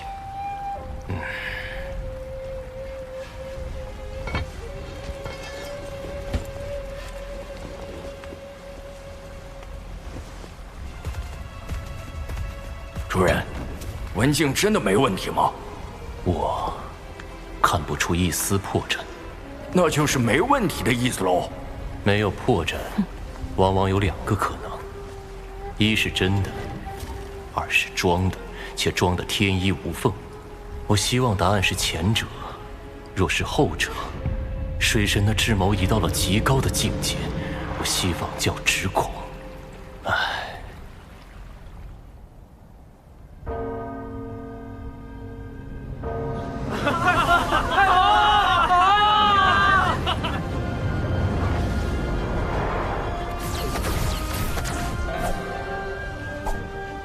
有情师妹，今日所发生之事，望你记在心中。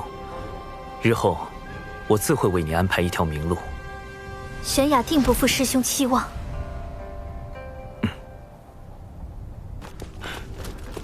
殿下，西方教地藏已在外等候多时了。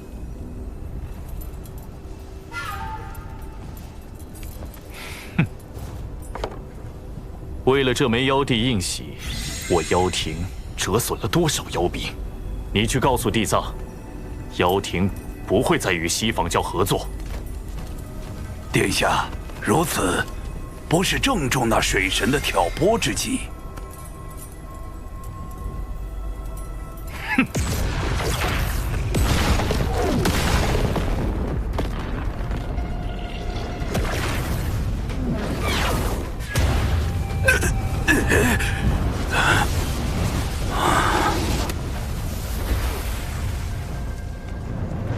水神挑拨为真，地藏心存他意亦为真。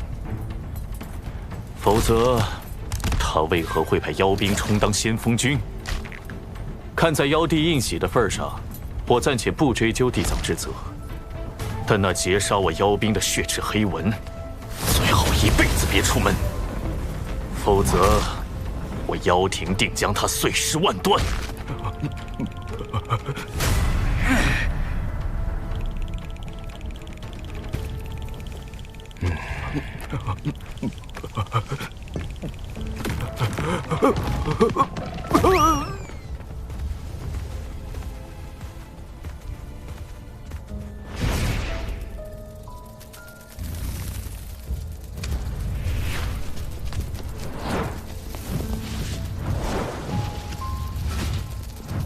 此役实在冒险，能侥幸取胜，全凭你在其中助力。但陆压竟如此大范围的搜捕，此事是我顾虑不周。下一次，还是以保全你自身为主。那个，既然奴家这一次表现那么好，水神大人什么时候？而今你身处险境，等到机会合适，我自会安排你与大法师相见。奴家明白。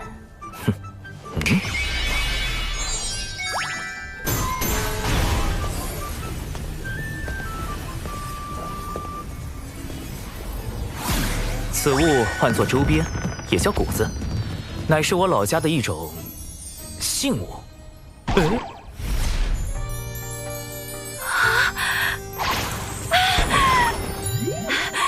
可爱，大法师的谷子。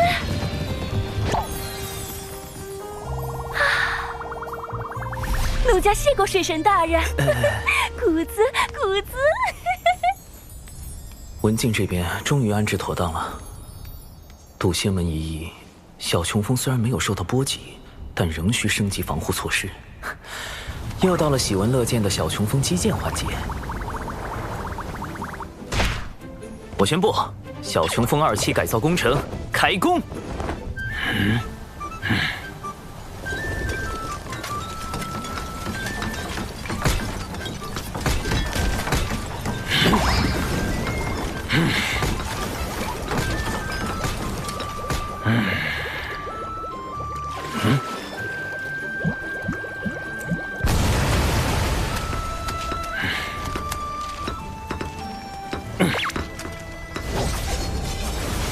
新型小琼峰在外表上与以往没什么不同，其中却另有乾坤。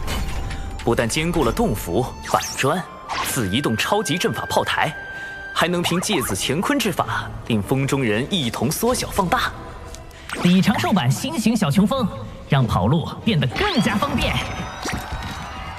除此之外，一系列法宝也需要升级，尤其是从冉登那里打劫来的乾坤尺。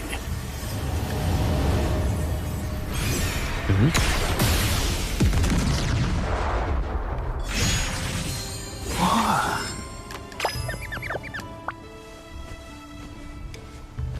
大劫将至，大妹让我们在岛上安心修行。你俩玩够了，就赶紧回去吧。大劫都还没赢呢，怕什么呀？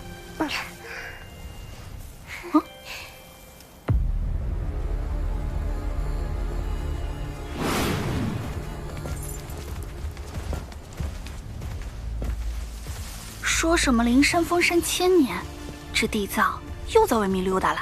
2妹3妹，几声书否？否。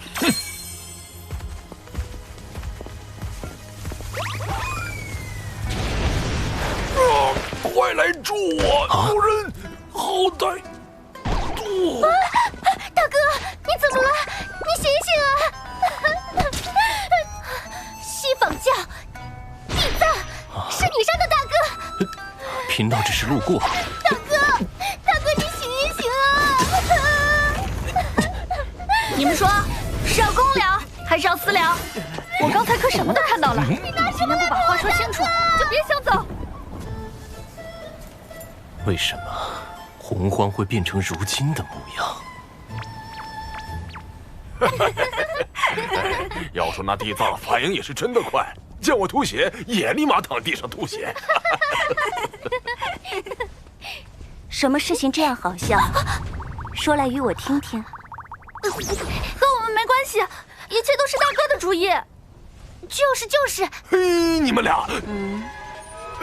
大妹，你听我解释。公明老哥他们碰瓷地藏，虽说是恶习未改，但也算在无意中替我出了口恶气。你说的可是地藏派妖兵向人教仙宗出手，逼你本体现身一事。仙子知道。你的事情，我总是会多留意些。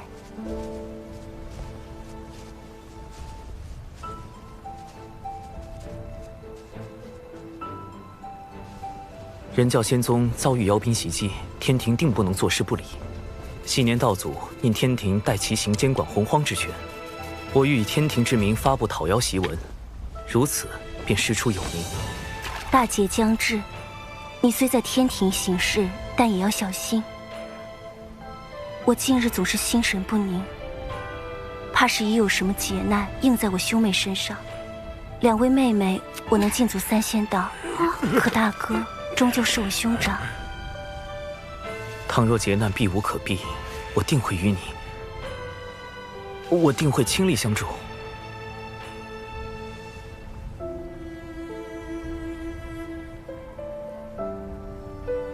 无论你我结果如何，这一次，我绝不会袖手旁观。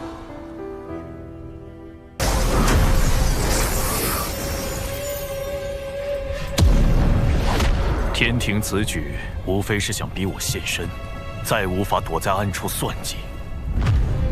水神心思狡诈，借机广招天兵，短短数日，便有不少炼器师投奔。原本无人在意的天庭，如今已有大兴之势。老臣惭愧，不能为殿下排忧解难。此次妖族折损太多，若要东山再起，只怕得找那位前辈了。伐妖檄文一发，陆压定有所动，让我们趁机搞一波。敖乙，稍后你安排。陆压不识天数，妄图复兴妖庭，一旦发现陆压踪迹，即刻逮捕回天。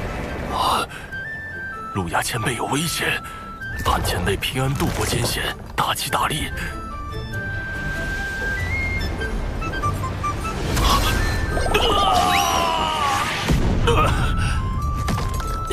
就我这张嘴呀，这可如何是好？这种无缘无故遭灾的情形，为何又来了？莫非霉运是经周天运转，或是我妖族气运不足所致？得尽快请那位前辈出山。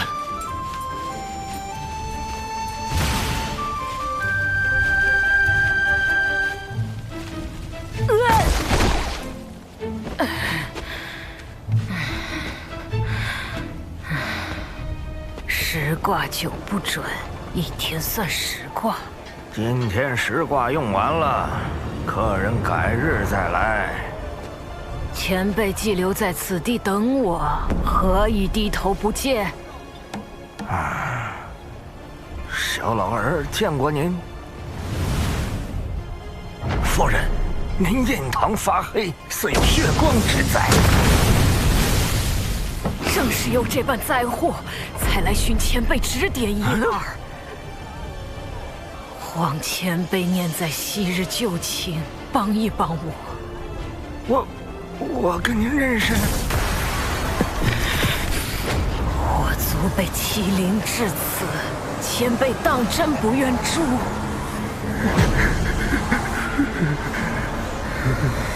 殿下，稍等哈，等我炒完这个菜，还有2桌客人在等。来。前辈为何在9司之中做个厨子，而非？殿下认为贫道为先帝效命时，便以能掐会算为生灵所知，而今隐居此间，理应做个与之相称的卦师。其实，贫道的兴趣远不止占卜观测。是晚辈先入为主了，前辈看来相见，可是愿出山相助晚辈一程。我还道殿下是问活命之法，不曾想竟存着这般念头，如此便请回吧。前辈言下之意，晚辈有生死之危。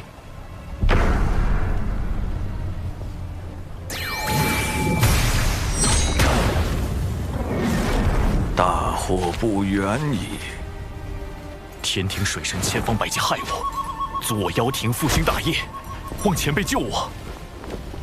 贫道曾见证百族不甘被巫族捕食，汇聚不周山顶，立妖庭与巫族争锋。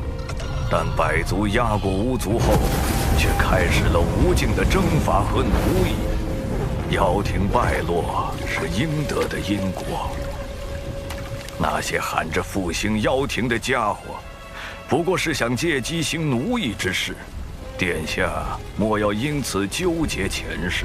无数妖兵惨死在水神的谋算之中，如今天庭又广发讨妖檄文，妖族面临的是灭顶之灾，晚辈如何能放下？还望前辈帮一帮我，帮一帮妖族。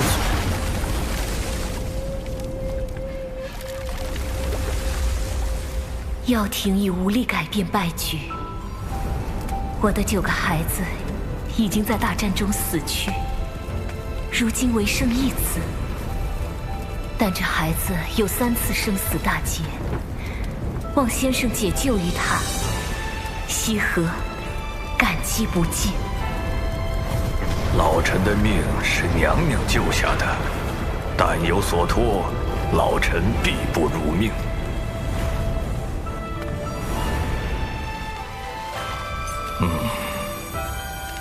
罢了，终归是欠先后几分情谊。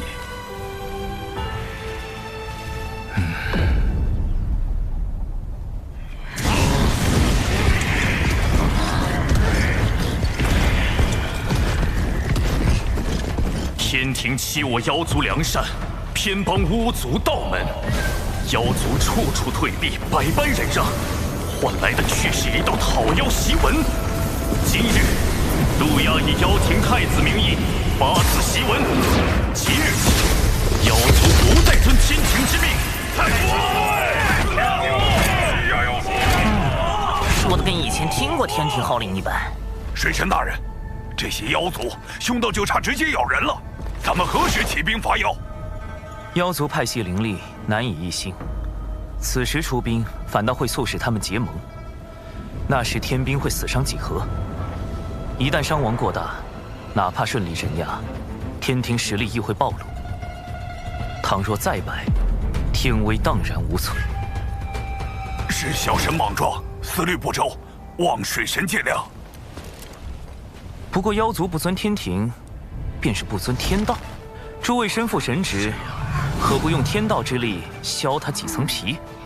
比如雷伐殿给身负业障的妖降雷罚，吓他一下。代管财部的诸神就搞点破财之事。小神代管风部，可令群妖汇聚之地，日日大风，不见天日。小神代管四季轮换，可让群妖居所，夜夜大雪，白昼酷热。小神代管黄昏晚霞，可写上妖族必败等话语，乱其军心。小神专管侧神殿，定要妖族如厕时，4次爆桶，溃不成军。小神也只能做到这种地步了。算你一功。不过扰乱妖族的关键还得看月老殿，如何让各大妖王互挖墙角，加快妖族内乱。卞副统领，听闻你深谙此道，还望能对月老倾囊相授。是末将的一位朋友深谙挖墙脚之道，听他说，要先与那人结交，温言细语，若事情败露，也可厚着脸皮据理力争。水神老师算计之脏，令极发指，即对老师无比钦佩。若妖族愤而攻打天庭，又当如何？那他们顷刻间便会死无葬身之地，连骨灰都不会留下。教主哥哥定已做好了万全的准备。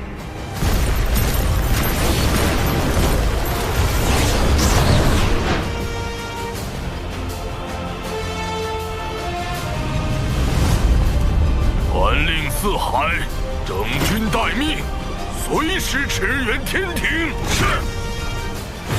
都打起精神，我们是要给妖族送官，为水神大人助威。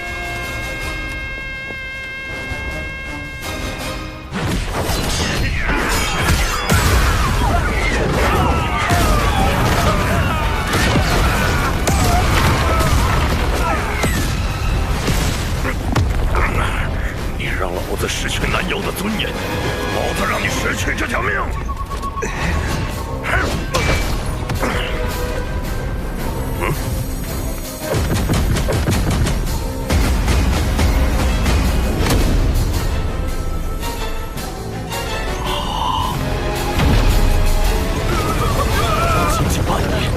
天庭便让妖族内部出现不少裂痕。前辈，我们到底何时发兵？等到水神以为将妖族和殿下逼至绝境，才是出手的机会。你怀疑陆压的背后有高人指点？天庭大兴已成定局，迟早会清剿凶妖。陆压此时发讨天檄文，号召各路妖王抗命，不过是在提前激化双方矛盾。但他却又按兵不动，只抗命而非反天，就是给自己留了一条退路。但以陆压的行事作风，断不会想到这种以进为退的法子。所以妖族内部定然有一位能看到天地大势的高人，想保住路亚。大法师通晓洪荒大事，可知妖庭有什么大能尚存活于世？妖庭陨落后，妖族高手四散而逃，或藏匿北周深处，或去往洪荒之外，是生是死也未可知。若要说谁一定活着，我倒是想起一个。妖庭10大妖帅之一，白泽。2大妖皇最为器重的那位谋臣。白泽本命神通是趋吉避凶，我与他也算交过2次手，每次刚动杀念，就被他逃了。这家伙是10大妖帅中唯一能避开因果，从巫妖大战全身而退的。这个白泽势必会给天庭带来不小的麻烦，可否请大法师出手将其除掉？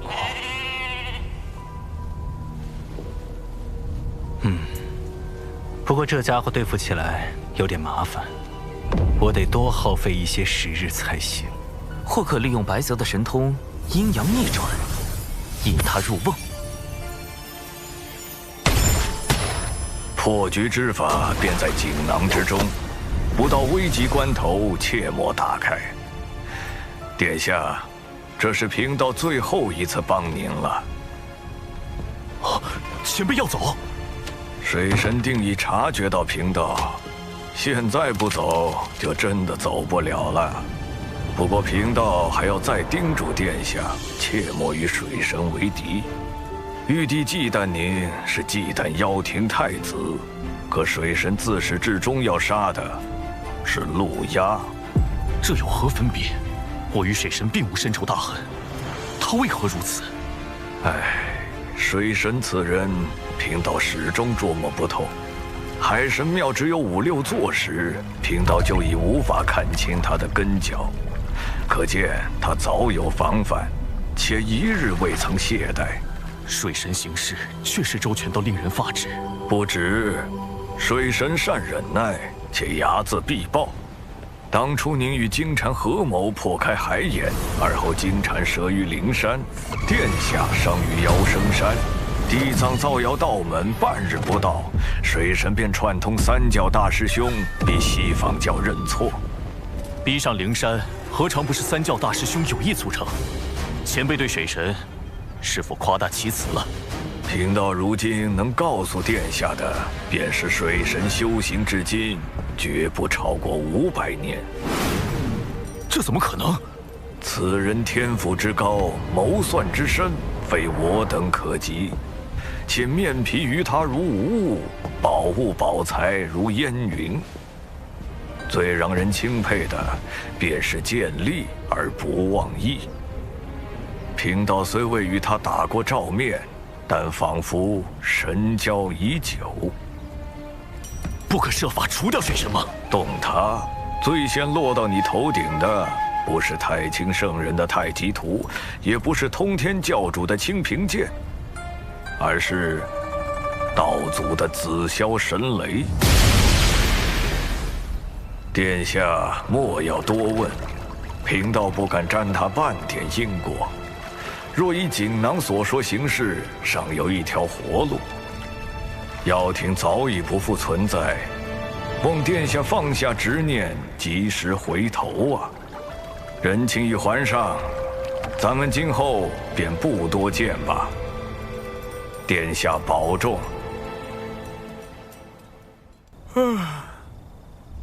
也不知道大法师能不能找到白泽。师兄，有一位自称泽白的道者留下一枚传信玉符，点名要给师兄。泽白，白泽，这位上古妖帅趋吉避凶的神通当真敏锐。大法师刚去追查他的下落，他就找到了渡心门。这个白泽，由不得。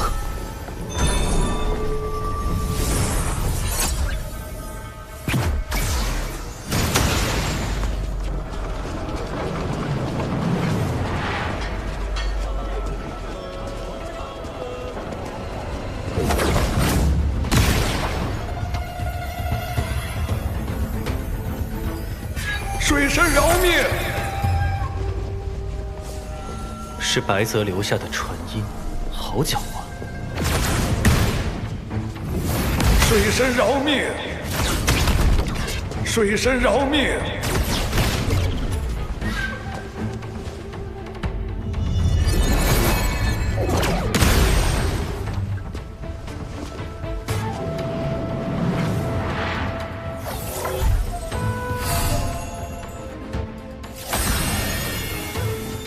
白泽这趋吉避凶的神通当真厉害。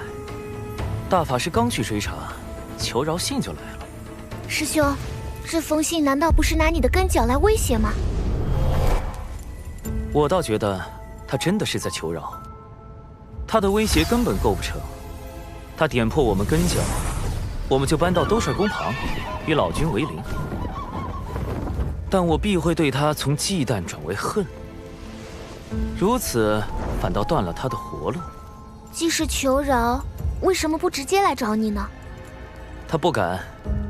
以如今局势，我必杀他。送信求饶只是表明他的态度，他必有后招。如我所料不错，大法师此行应当会带来第2枚玉符。长寿，真被你猜对了。不妨再猜猜，玉符上说了什么？他要看看我的本事，也要让我看看他的本事。应当是要与我立下赌约，胜就天平处置，败就放他一马。连打赌内容都被你料到了。不过，这赌局可与我们不利呀。白泽藏在洪荒最安全处，我们需在2刻钟内找到他，方为获胜。若按照拿到玉符的时间来算，还剩1刻钟。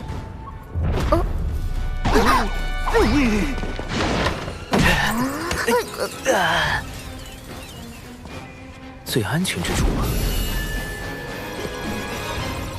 已快速检索完洪荒地图，于白泽而言，全洪荒约有126处安全地点。幸有大法师出手，如今已经排除了50处，余下70多处，正在派遣小纸人搜寻。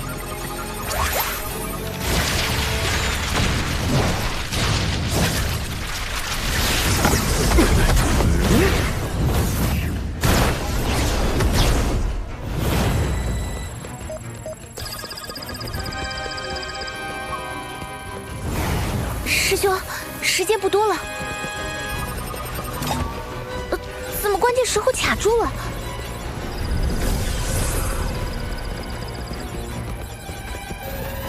长寿，再不锁定地点，过去可就来不及了。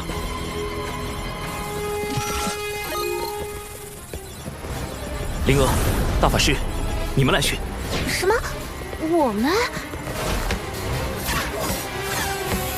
快寻！大法师，听灵娥的，去这里。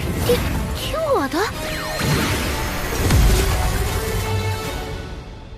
水神的思量在第10层，普通聪慧之人在第5层，而我本该与水神在高层角逐，但我主动退回第5层，以最不符合水神的思考方式，才能选定最安全之地。师兄，这个就是上古妖帅白泽吗？运气不错。你就是？还请大法师出手，扬了吧。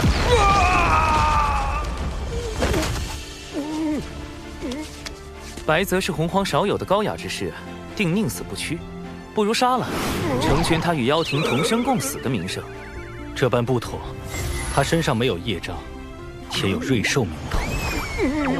大法师，不如让他说句话吧，也许他肯将功补过呢。谁说要宁死不屈了？贫道去，贫道现身就是想去。既如此，道友何故插手妖庭之事？水神要抹杀一切与天庭不利之事，又岂会放过妖庭出身的贫道？我可没有这般雄心壮志。若非心怀大志，水神何必与截教交好？其实是一场意外。那你为何创立海神教，蓄意与东海二太子敖乙结交？也是意外。妖圣山呐，你灭了陆压10万妖兵，更是意外。我当时其实是为了救巫族。你，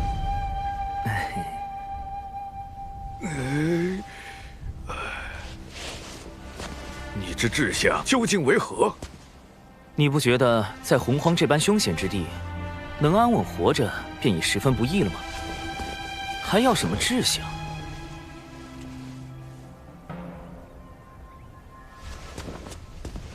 要想当年，妖皇帝俊与东皇太一共同执掌妖庭，难道你不想成就2天地之位？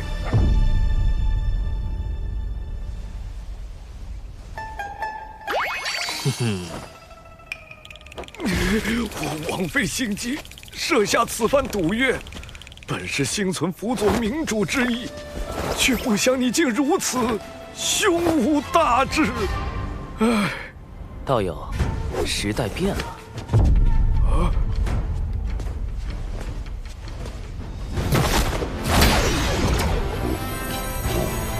他的元神已被禁锢，本体交于你安置。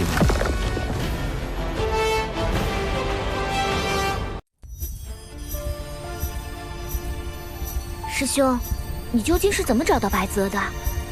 后来又为什么听了我的呢？贫道也想知道。很简单，靠运气。啊！白泽筹备此局良久，我无论做何种选择，他都早已预想到。因此，我将最终决断交给了你与大法师。大法师当时并未思虑太多，而是抱着戏耍的心态，故我将大法师的选择放在可能性第2的选项。而灵娥这般聪慧但思虑难周全之人，给出的答案有3成可能是白泽的藏身之地。3成，这可不像你的性子。所以，此番能够找到白泽，全靠运气。嘿嘿。运气，水神之志非常人所能及，与我的较量更不可能只靠运气。他究竟是怎么找到我的？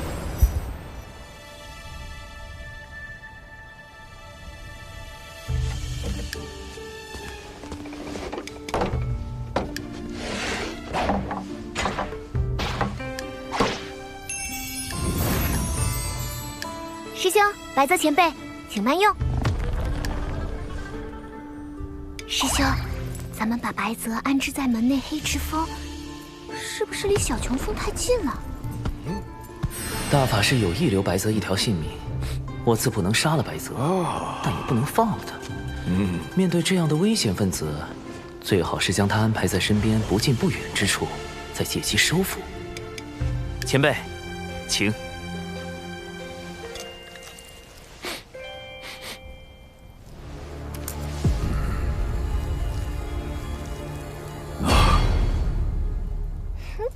虽味不美，色不全，香过浓，但全是师妹对师兄的拳之心。这白泽果然和传闻中一样，是个美食家。要我说，做什么妖帅，应该做个探店博主。我观前辈似以辅佐明主为乐。若是能2次辅佐明主，成就宏图伟业，再功成身退，在天地间留我白泽之名，当真。现在只能如此想想了。而今天庭出力，百废待兴。洪荒内虽有妖庭作乱，但尚在我天庭可控范围之内。前辈所谓的宏图伟业，不知又要徒增多少流血牺牲。唉，权欲之路本就如此。那并非我所愿。天庭政治清明，洪荒再无战事，才是我之宏图伟业。倘若前辈愿意相助于我，天地间同样能留前辈之名。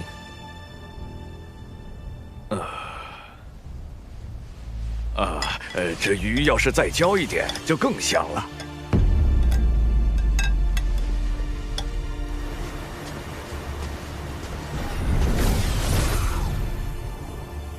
师兄，白泽真被你忽悠了，他都开始犹豫了。什么忽悠？那是收服白泽的第一步，画饼。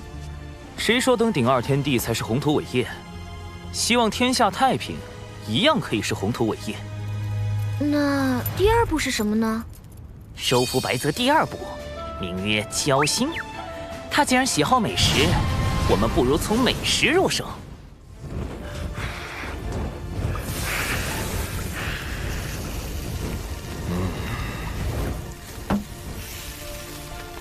高端的食材往往只需最简单的烹饪。这道白泽烤鱼可是当年的妖庭名菜。今日既提到妖族，你我不如论一论当年妖庭之事。前辈以为，当年妖庭可救，还是不可救？可救，那我便是不可救。前辈请。妖族当年的弊病，在于形同散沙。要救妖庭，须得……非也。巫族只是喜爱捕猎，并未将妖族视为敌人。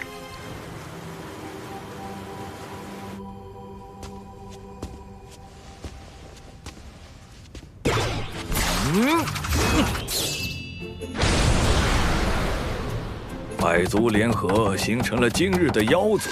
本无同族之共情，贫道何来对妖族背信弃义一说？嘿嘿。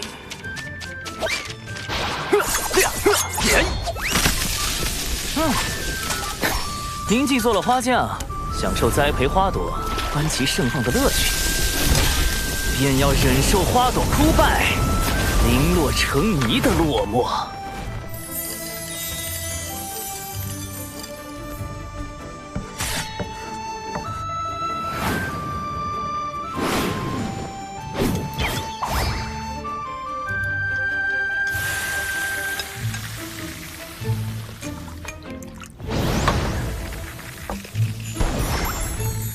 痛快，太痛快了！水神真乃知音也。贫道真是越来越好奇了。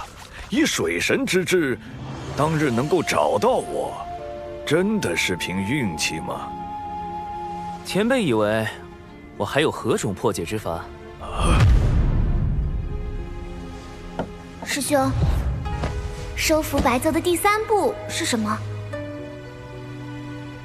没有第3步，或者说，第3步是一道考题，一道需由白泽亲自来完成的考题。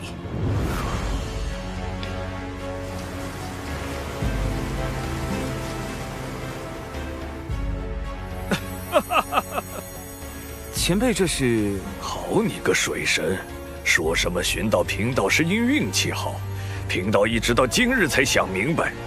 贫道的本能是趋吉避凶，这与天道运转息息相关。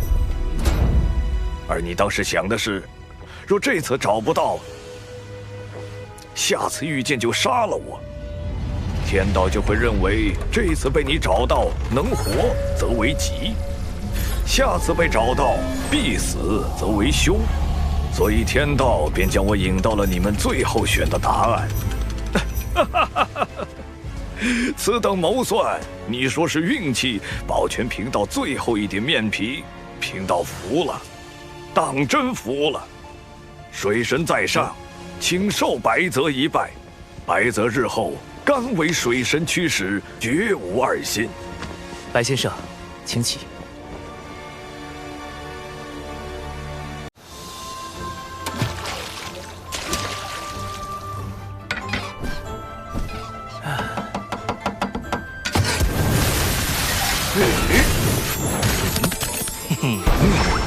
小琼峰李长寿，有客来访。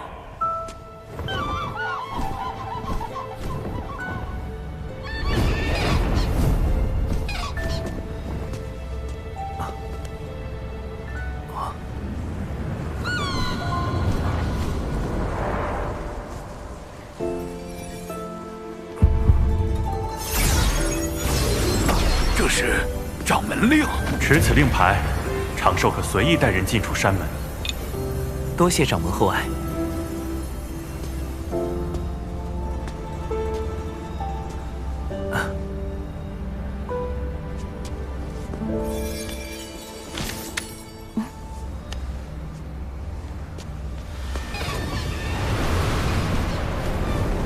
今日突然造访，是我唐突。何来唐突一说？大劫将至，诸般事宜皆牵一发而动全身，我放心不下，特来与你相见。仙子可是在担心白泽归降于我，是为妖庭之算计？白泽乃上古妖庭元帅，更是与妖师鲲鹏斗过的人物，预感灾祸的神通也颇为厉害。他定不会无缘无故前来投奔。仙子所思，正是大法师与我所想，故大法师已出手将他元神牵制，而白泽在与我的交谈中，亦已将我引为知己。有玄都师兄出手，你心中也有成算，我便不必忧虑。不曾想，仙子已对我这么在意。早该知你口中无甚正经，我且回了。是我错了。还请仙子留步，容我向仙子赔罪。我亦是玩笑一句，我既来此，总该见过尊师，才不算失礼。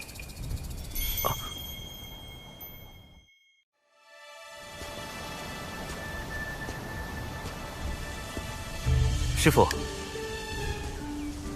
这位云仙子是弟子的至交，这次前来咱们门中拜访。对对，云仙子，长寿提起你很多次啊。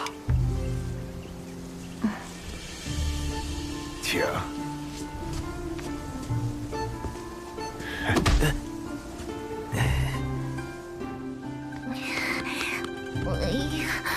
云霄仙子怎么突然打上门来了？还被师兄带去见了师父。我这就快进到家门失守，传闻失火，老家被偷了吗？虽然云霄仙子是典籍中记载的三教高人，天地间有数的大能，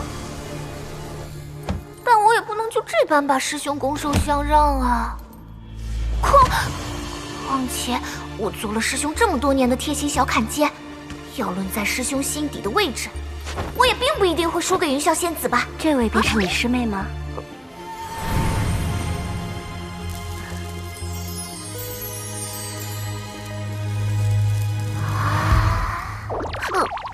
灵儿，莫要失了礼数。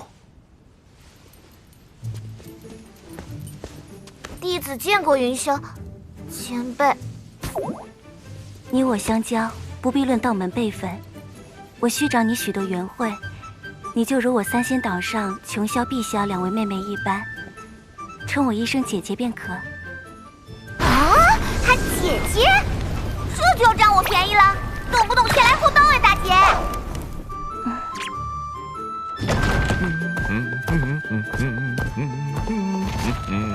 嘿嘿。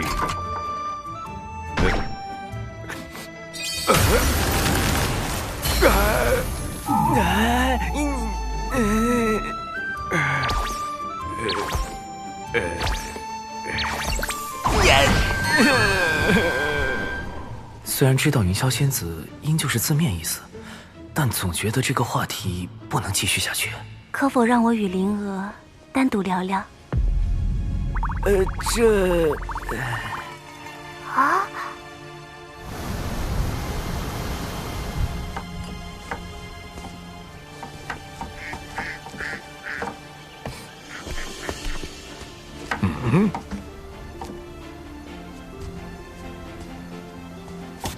水神就这么放心让灵儿与云霄仙子单独相处，不怕出事？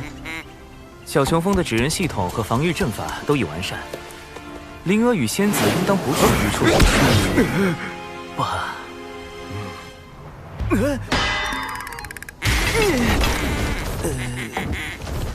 糟了，云霄仙子切断了我与小纸人的联络。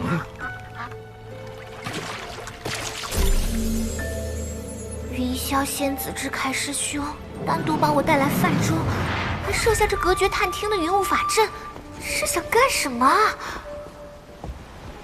以云霄仙子的实力，要是在这里了结了我，师兄也赶不及来救吧？他还断连了师兄的指刃，我是不是真的要完了？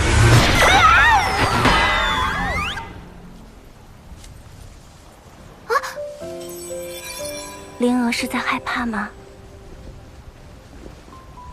我没有恶意，只是今日专程前来，想见一见你。仙子想见我？三仙岛上，我那2位妹妹常说，人族男子最是多情，少有可信任者。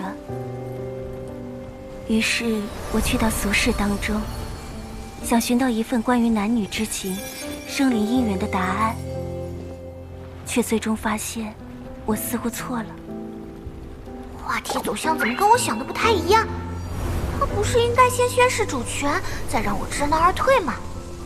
怎么突然开始反思认错了？仙子做错了什么？我师尊通天教主为我推算出，我今后会有一场大劫。我不忍将你师兄牵入其中。上次与你师兄相会后，我已知晓，我这漫长岁月修道的清冷，都化作了想与他相伴的爱慕。我说的错了，是我该先破劫，再与他相识。所以仙子是怕自己不能顺利渡劫，或是渡劫后道心圆满，心中再无我师兄身影。若我注定不能与他修成姻缘道果，那我破劫之时，便是伤透他之日。我宁愿今日之后，闭关至大劫来临，尽量将他排于大劫之外。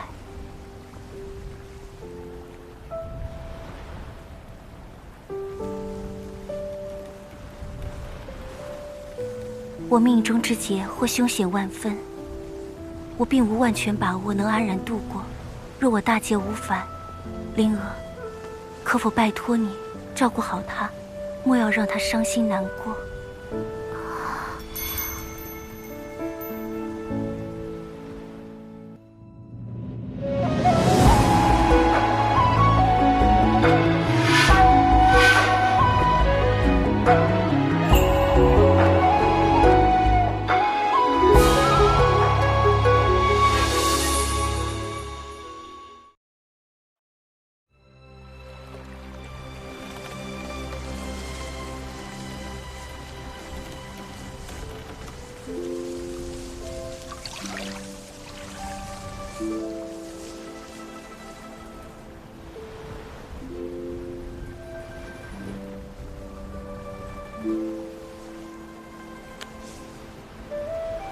其实仙子，你担心的命中之劫，师兄是知道的。啊？师兄是否赠过你一枚铜钱？这枚落宝铜钱，还请仙子收下。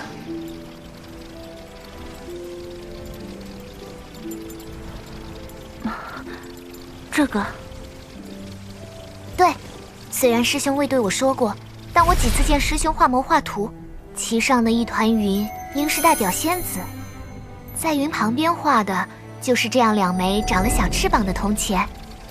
这铜钱一定跟你的劫难有关。看得出仙子很喜欢师兄，所以仙子，你不妨和师兄谈谈你心中所想。灵儿，谢谢你对我说这些。原来仙子这么为师兄着想，宁愿压抑感情，远离师兄，也要保证师兄的安全。仙子既然处处为师兄考虑，那我也不能仗着仙子命有大劫就趁人之危吧。我是因为不想见云霄仙子伤心，所以小小的投敌了一下，才不是被云霄仙子的温柔真诚打动，心里产生动摇的。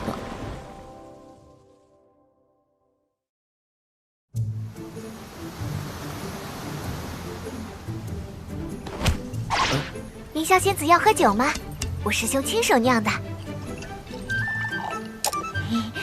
来尝尝这个，我师兄手艺超强的。确实是少有的美味。我此前极少进食，今后怕是要多谢口福了。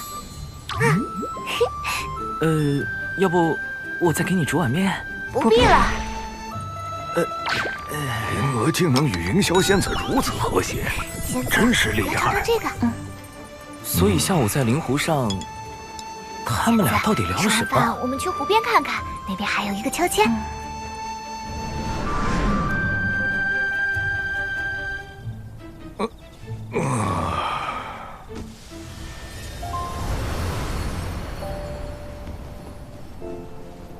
那枚铜钱，我会好生保管。那场命中注定的劫难，我亦会竭力度过。我还道你在担心什么，突然来山门中看看，不曾想，你竟是有些患得患失了。你是否在担心，待你道心圆满，就无了我容身之地？你怎知？其实这般问题，我也担心过。但后来就释然了。为何释然？我这人做事一向求稳，此前思考这些时，比你所想的还要复杂许多，不然无法说服自己承认心意。今日一并说与你听吧。若你度过劫难，大道圆满，心中再无我；若你我不能修得圆满姻缘道，那我便将你的道心再融了，钻进去就是。甚至我还想过，你若是今后受伤失忆，那我就将你我的故事写成画本，让你从头看过，陪你重演一番。还有种种情形，我都详细考虑过，才下了与你顺其自然发展的决心。其实这都不算太过麻烦，让我困扰最多的，便是我修为不足，护你不得。可后来我又想明白了，若我竭尽所能都护不住你，那我也不配与你结成姻缘道果。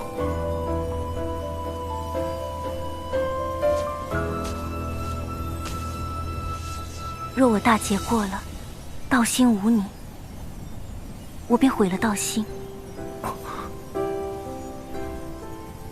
增添与你相关的执念。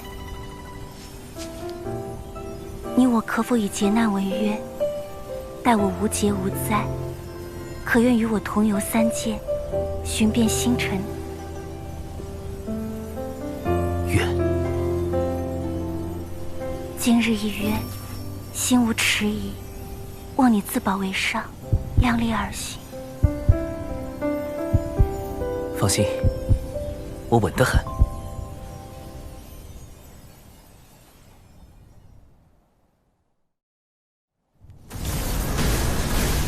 天庭一再挑衅，妖兵已群情激愤。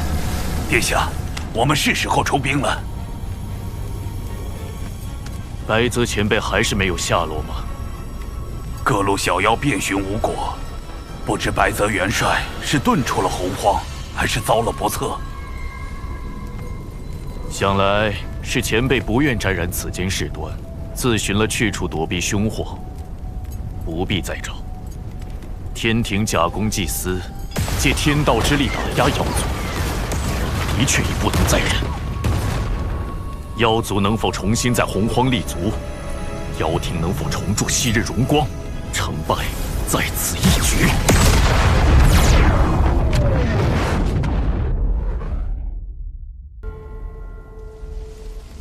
谛听突然截获了一个有趣的消息。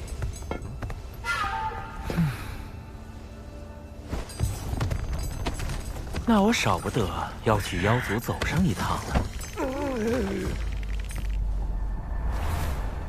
殿下，白泽元帅忽然有了消息。前辈在哪儿？元帅他……快说！白泽元帅已现降人教。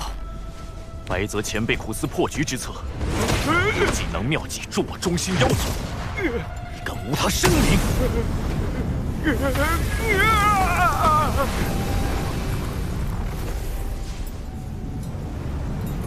破局之法便在锦囊之中，不到危急关头，切莫打开。若依锦囊所说行事，尚有一条活路。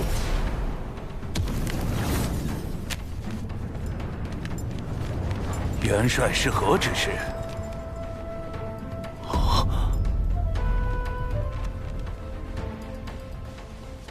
水神故意放出我现降的消息，不知心中是何成算？趋吉避凶是先生的本能，我希望陆压在获悉先生的选择后，能为妖族计，知难而退。我无意与陆压一战，天庭也始终希望保全苍生。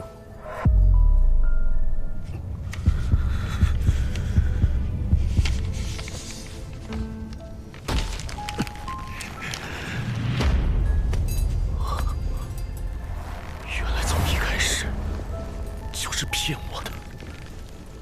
元帅就要殿下投降？妖庭早已不复存在，望殿下放下执念，及时回头啊！号召各路妖王反天，却按兵不动，根本不是在等待时机。他没想助我举兵伐天，他要我投降。或许，元帅认为此时投降才是妖族最好的选择。可我怎能不战而降？未尝一战，他又怎知我必败无疑？白泽元帅有趋吉避凶之神通，他为殿下出此下策，想必也都是为妖族。太子殿下，我来是想问问。白泽以妖帅之身归顺人教，太子是否要率妖族献降天庭，做贵元帅的投名状呢？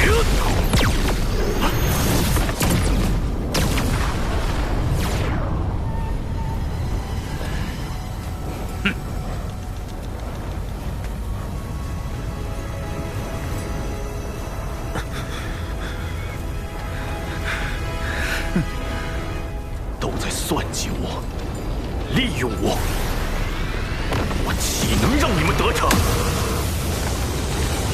当年我父皇率领百族齐聚不周山，成立妖族，共同凝聚出此枚印玺，聚集百族之气运，绞杀巫族，建立妖庭。今日我便要以此重振妖族之辉煌。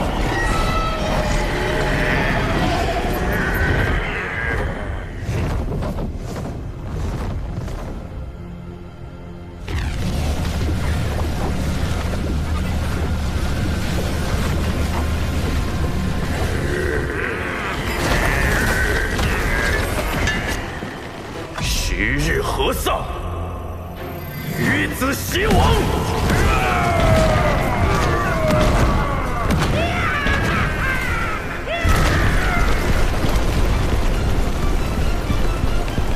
陆压举兵伐天了，白泽献降一事，竟没能让陆压知难而退。不过，还好我有98套方案，我就不信你不降。唉，陆压这孩子。到底是不肯听话，可他毕竟是玉日女神景圣的子嗣，妖族更是奉我为帅多年，我实在……先生不必多说，我也不忍让先生为难。先生留在这里，不必插手此事。乌牛元帅、乌马元帅，听我说。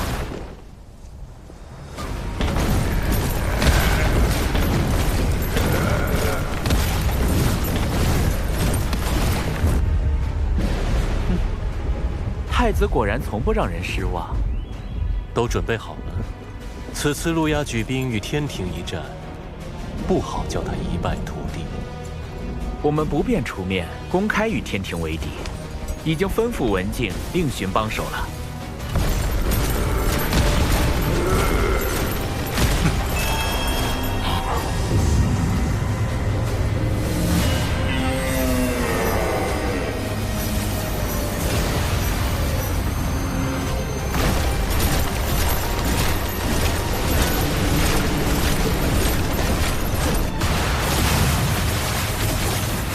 天庭受道祖之命，守卫天地，维护三界。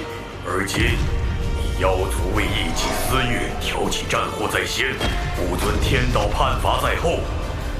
吾奉劝尔等及时收兵，否则定将尔等尽数覆灭于此。天道如何？我只认我自己的道。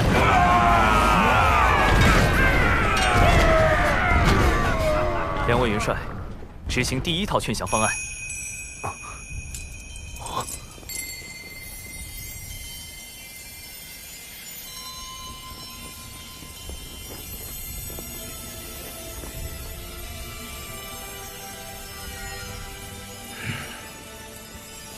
听闻妖族欲行伐天之事，自寻取死之道。我等特来替圣母娘娘最后问陆压太子一句：你可愿退兵？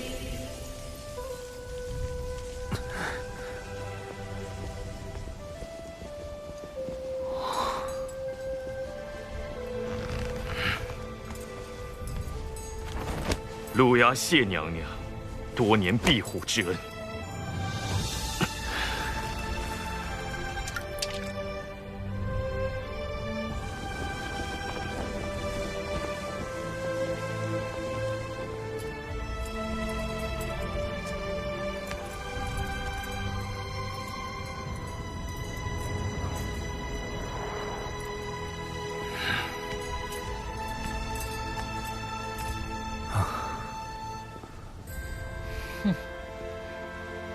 太子保重。唉，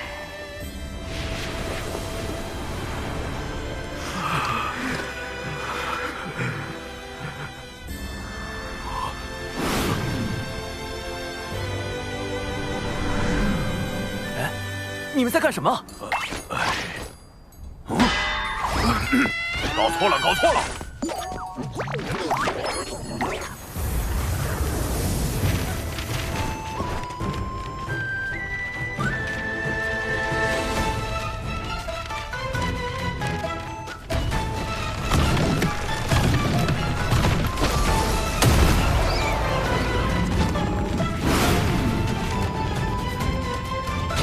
陆雅何在？速速过来受死！嘿嘿，今日我们六道府针对陆压宁这种贵客，特地推出了殡葬大酬宾。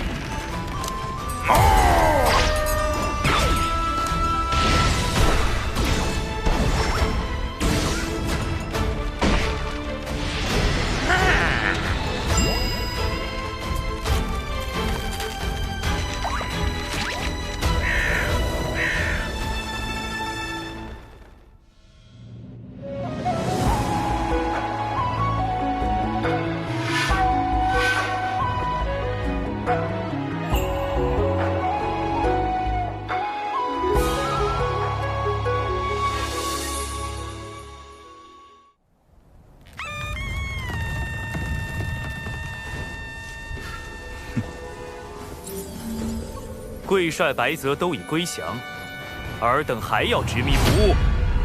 这绝无可能！白泽元帅怎会抛下我们？曾庇护你们的圣母娘娘，将你们彻底放弃。我天庭誓与你们血战到底，龙族、巫族更与你们不共戴天。你妖族已是孤立无援，就连你们的太子殿下都只能任我们羞辱。强者不杀。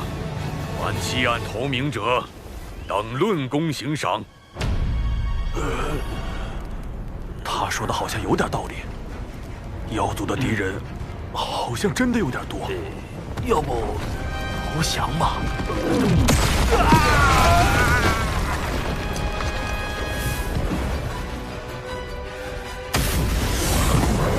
金光速现，正无神通。一天之光，万神朝礼。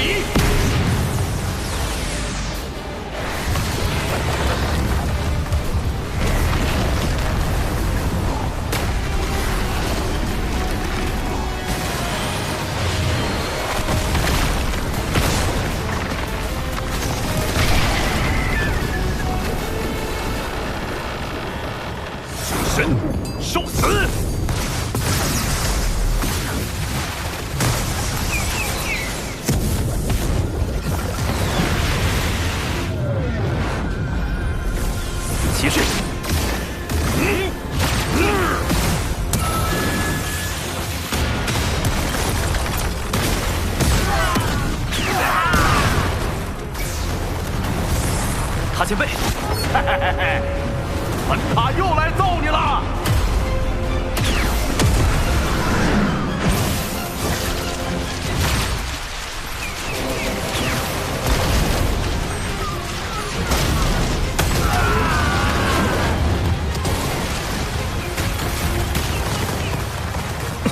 不行，这太阳星的温度太高，萧芷人根本无法靠近。加固大阵！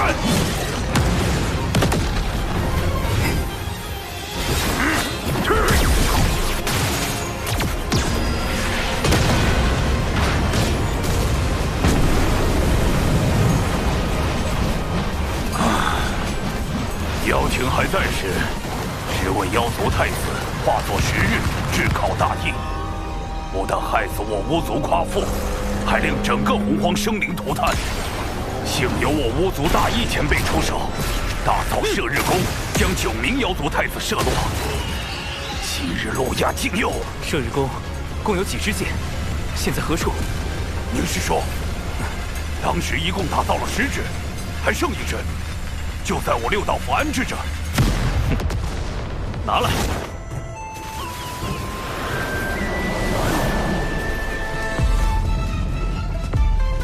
双日同天也好，10日同天也罢。水神，你可瞄准点啊！只剩1只了。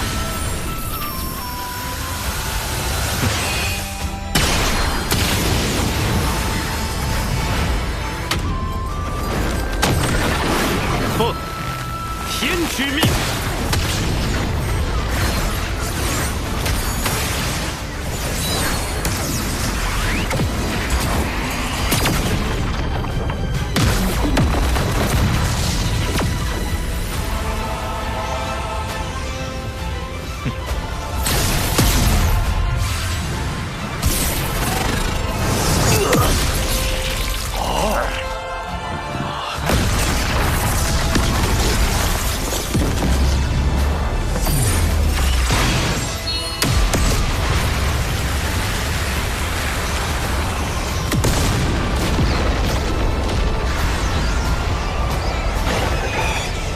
鲁鸦，你既不肯降，世间便再无妖庭太子。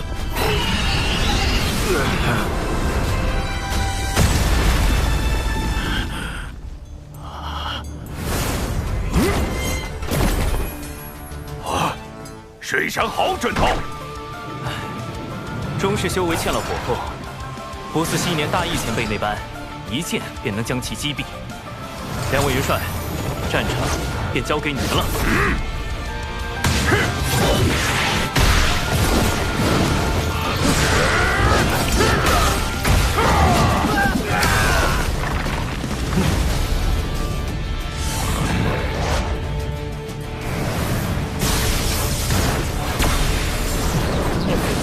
请宝贝转身！呀哈！本塔已经开始兴奋起来了啊！这回拉不动了吧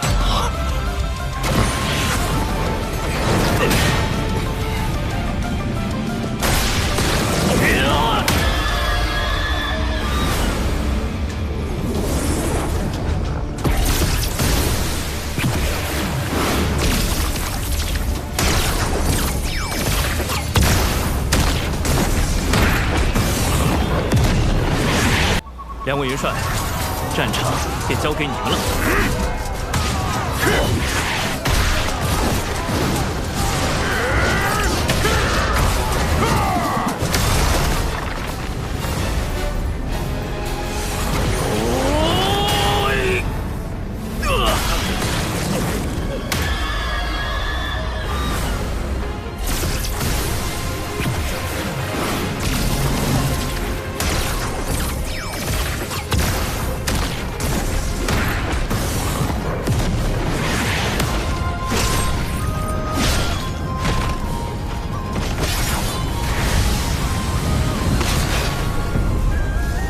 教主哥哥修为精进的如此之快，是不是太吓人了点？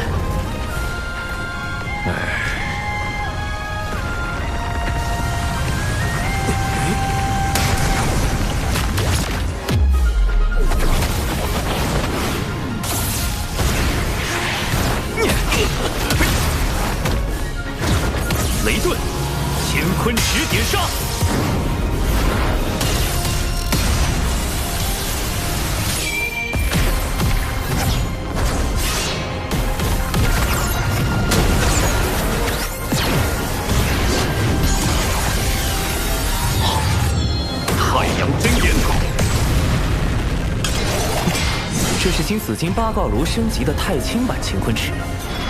我在打造时还融合了太清水德天之精髓，看起来效果还算不错。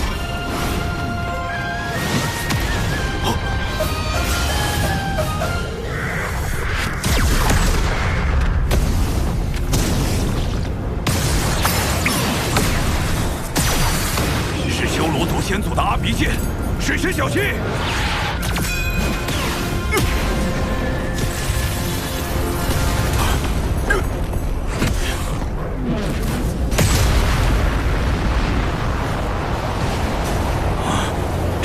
的血海气息，能将阿鼻剑施展到如此境界，持剑人定是修罗族老祖血脉，罗刹女。又是修罗族。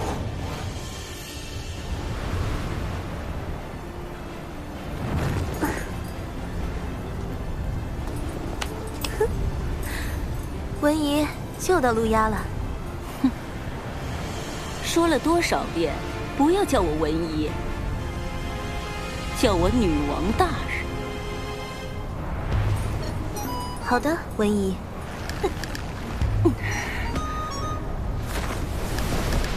西坊二圣推算出，陆压是至关重要的大劫相关之人，特意吩咐要救下陆压。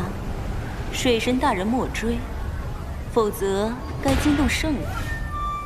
西坊二圣推算出陆压与大劫相关，他们知道了多少？又打算借陆压行什么算计？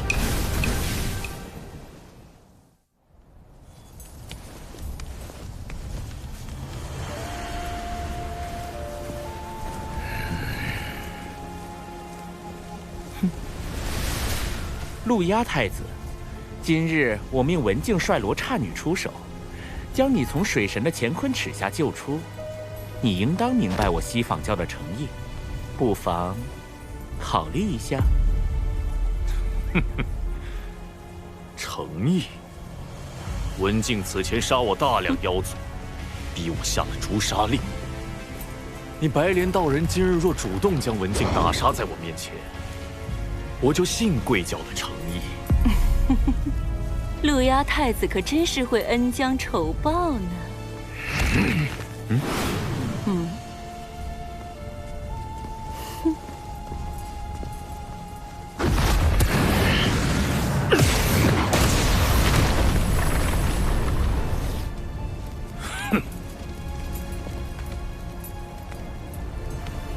白莲长老，陆压对我教积怨甚深，我们要怎么办？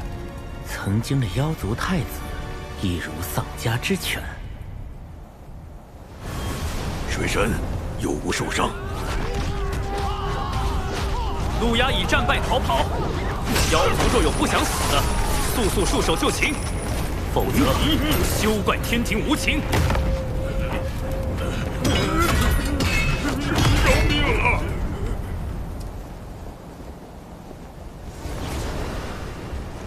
战事一起，生灵涂炭，多谢几位仙子大义为先，能赶来相劝妖族。我们姐妹几个其实都是上古妖族出身，今日前来多少带着私心，只可惜终究没能劝住陆压。罢了，此间事毕，我们也该回圣母宫了。水神可有什么要我们带给娘娘的吗？这是圣母女娲在线催更漫画。近来忙着应对北周之事，待公务处置妥当，小神定会去圣母宫中拜见。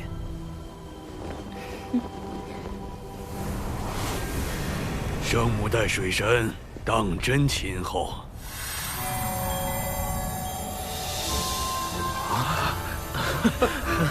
天道降下功德，再加上这一笔，我的功德金身就要凝成了。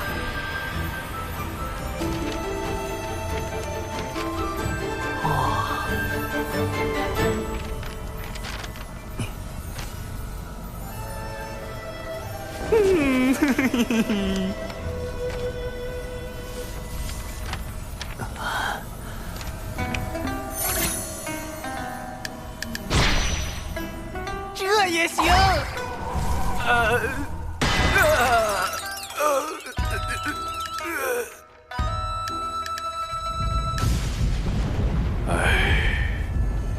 我近日感应凶吉，发现洪荒各处阴云笼罩，当真是大劫将近了。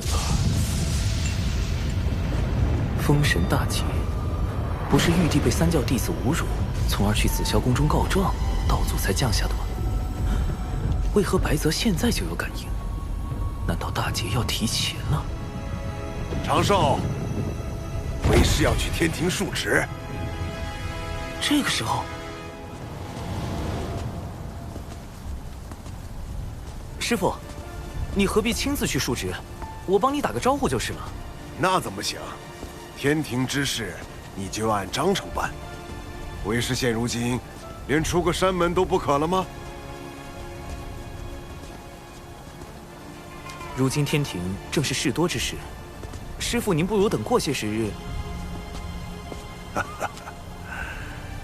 你是天庭正神，为师也要拿出点天庭正神之师的精气神来。长寿啊，弟子在。为师如今已突破了真仙境，你与灵娥也已经长大了。为师总算有时间可以出去逍遥快活，多去见识见识洪荒的风光。述职结束后，打算去南州看看。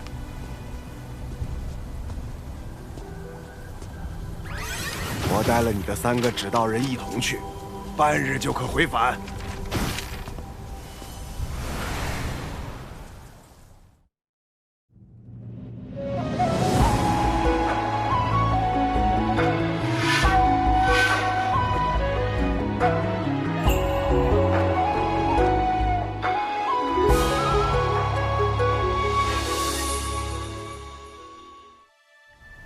师兄，先前下山历练时，我特意去寻了地仙之祖镇远大仙的道场武装观，只可惜那时我尚未成仙，没有资格入关拜访。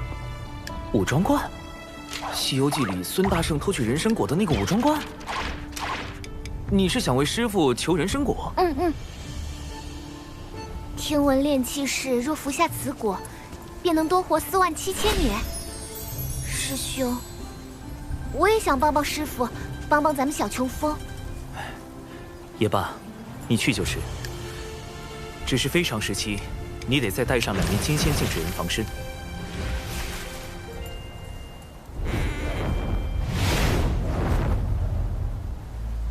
白先生，可否再推算一下，有无大劫征兆？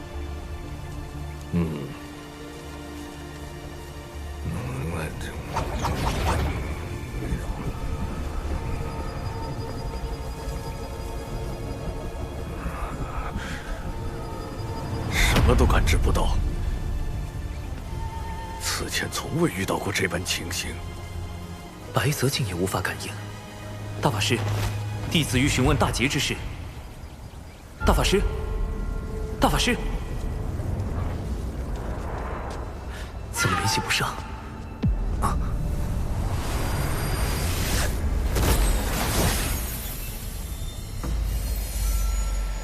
玄都城远在5步洲之外，洪荒若有变故，大法师恐来不及回援。怎么大法师偏偏在这个时候去了玄都城？看来只能靠我自己加强防备了。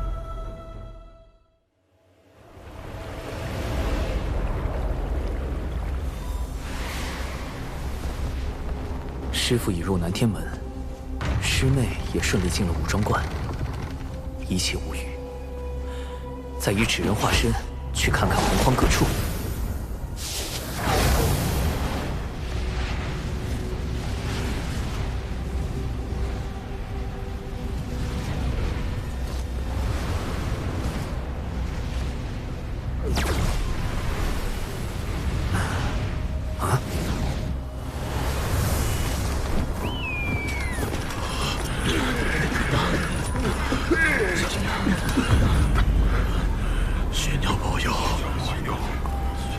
上部落也在按既定轨迹逐渐崛起，大劫究竟会印在何处？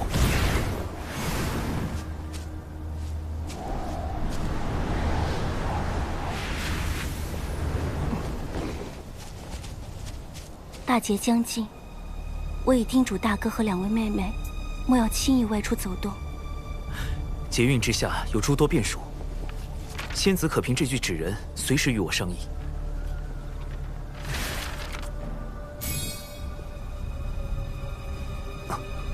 我瞧你面带愁容，可是有什么变故发生？正因没有变故，我才更加焦虑。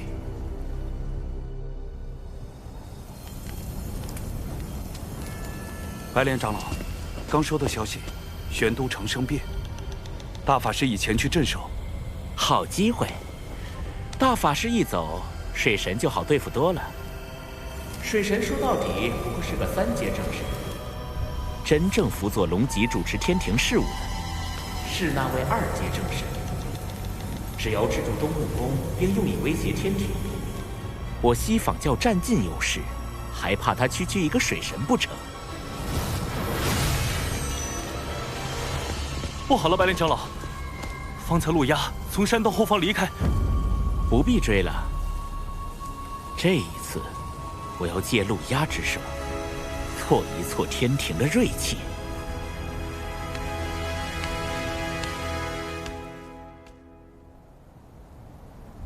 木工事务繁忙，小神自己回返就可。啊，咱们与水神都是至交好友，祈愿道友不必客气。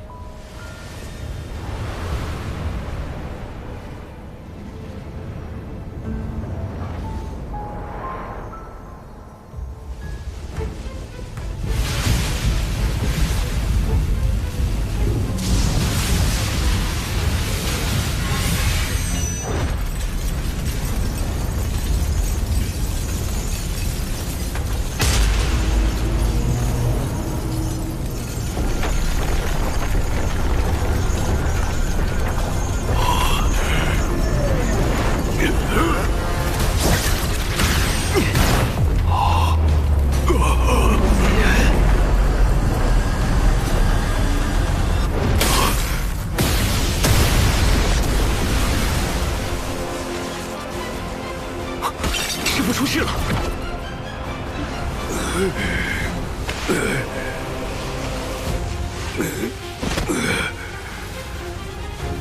天机突然乱了。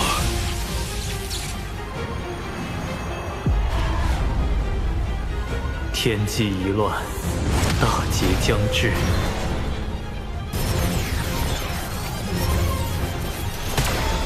月盈则食，是为天数。此番大劫注定会应在道门身上，尔等自当顺天而行，谨遵师尊教诲。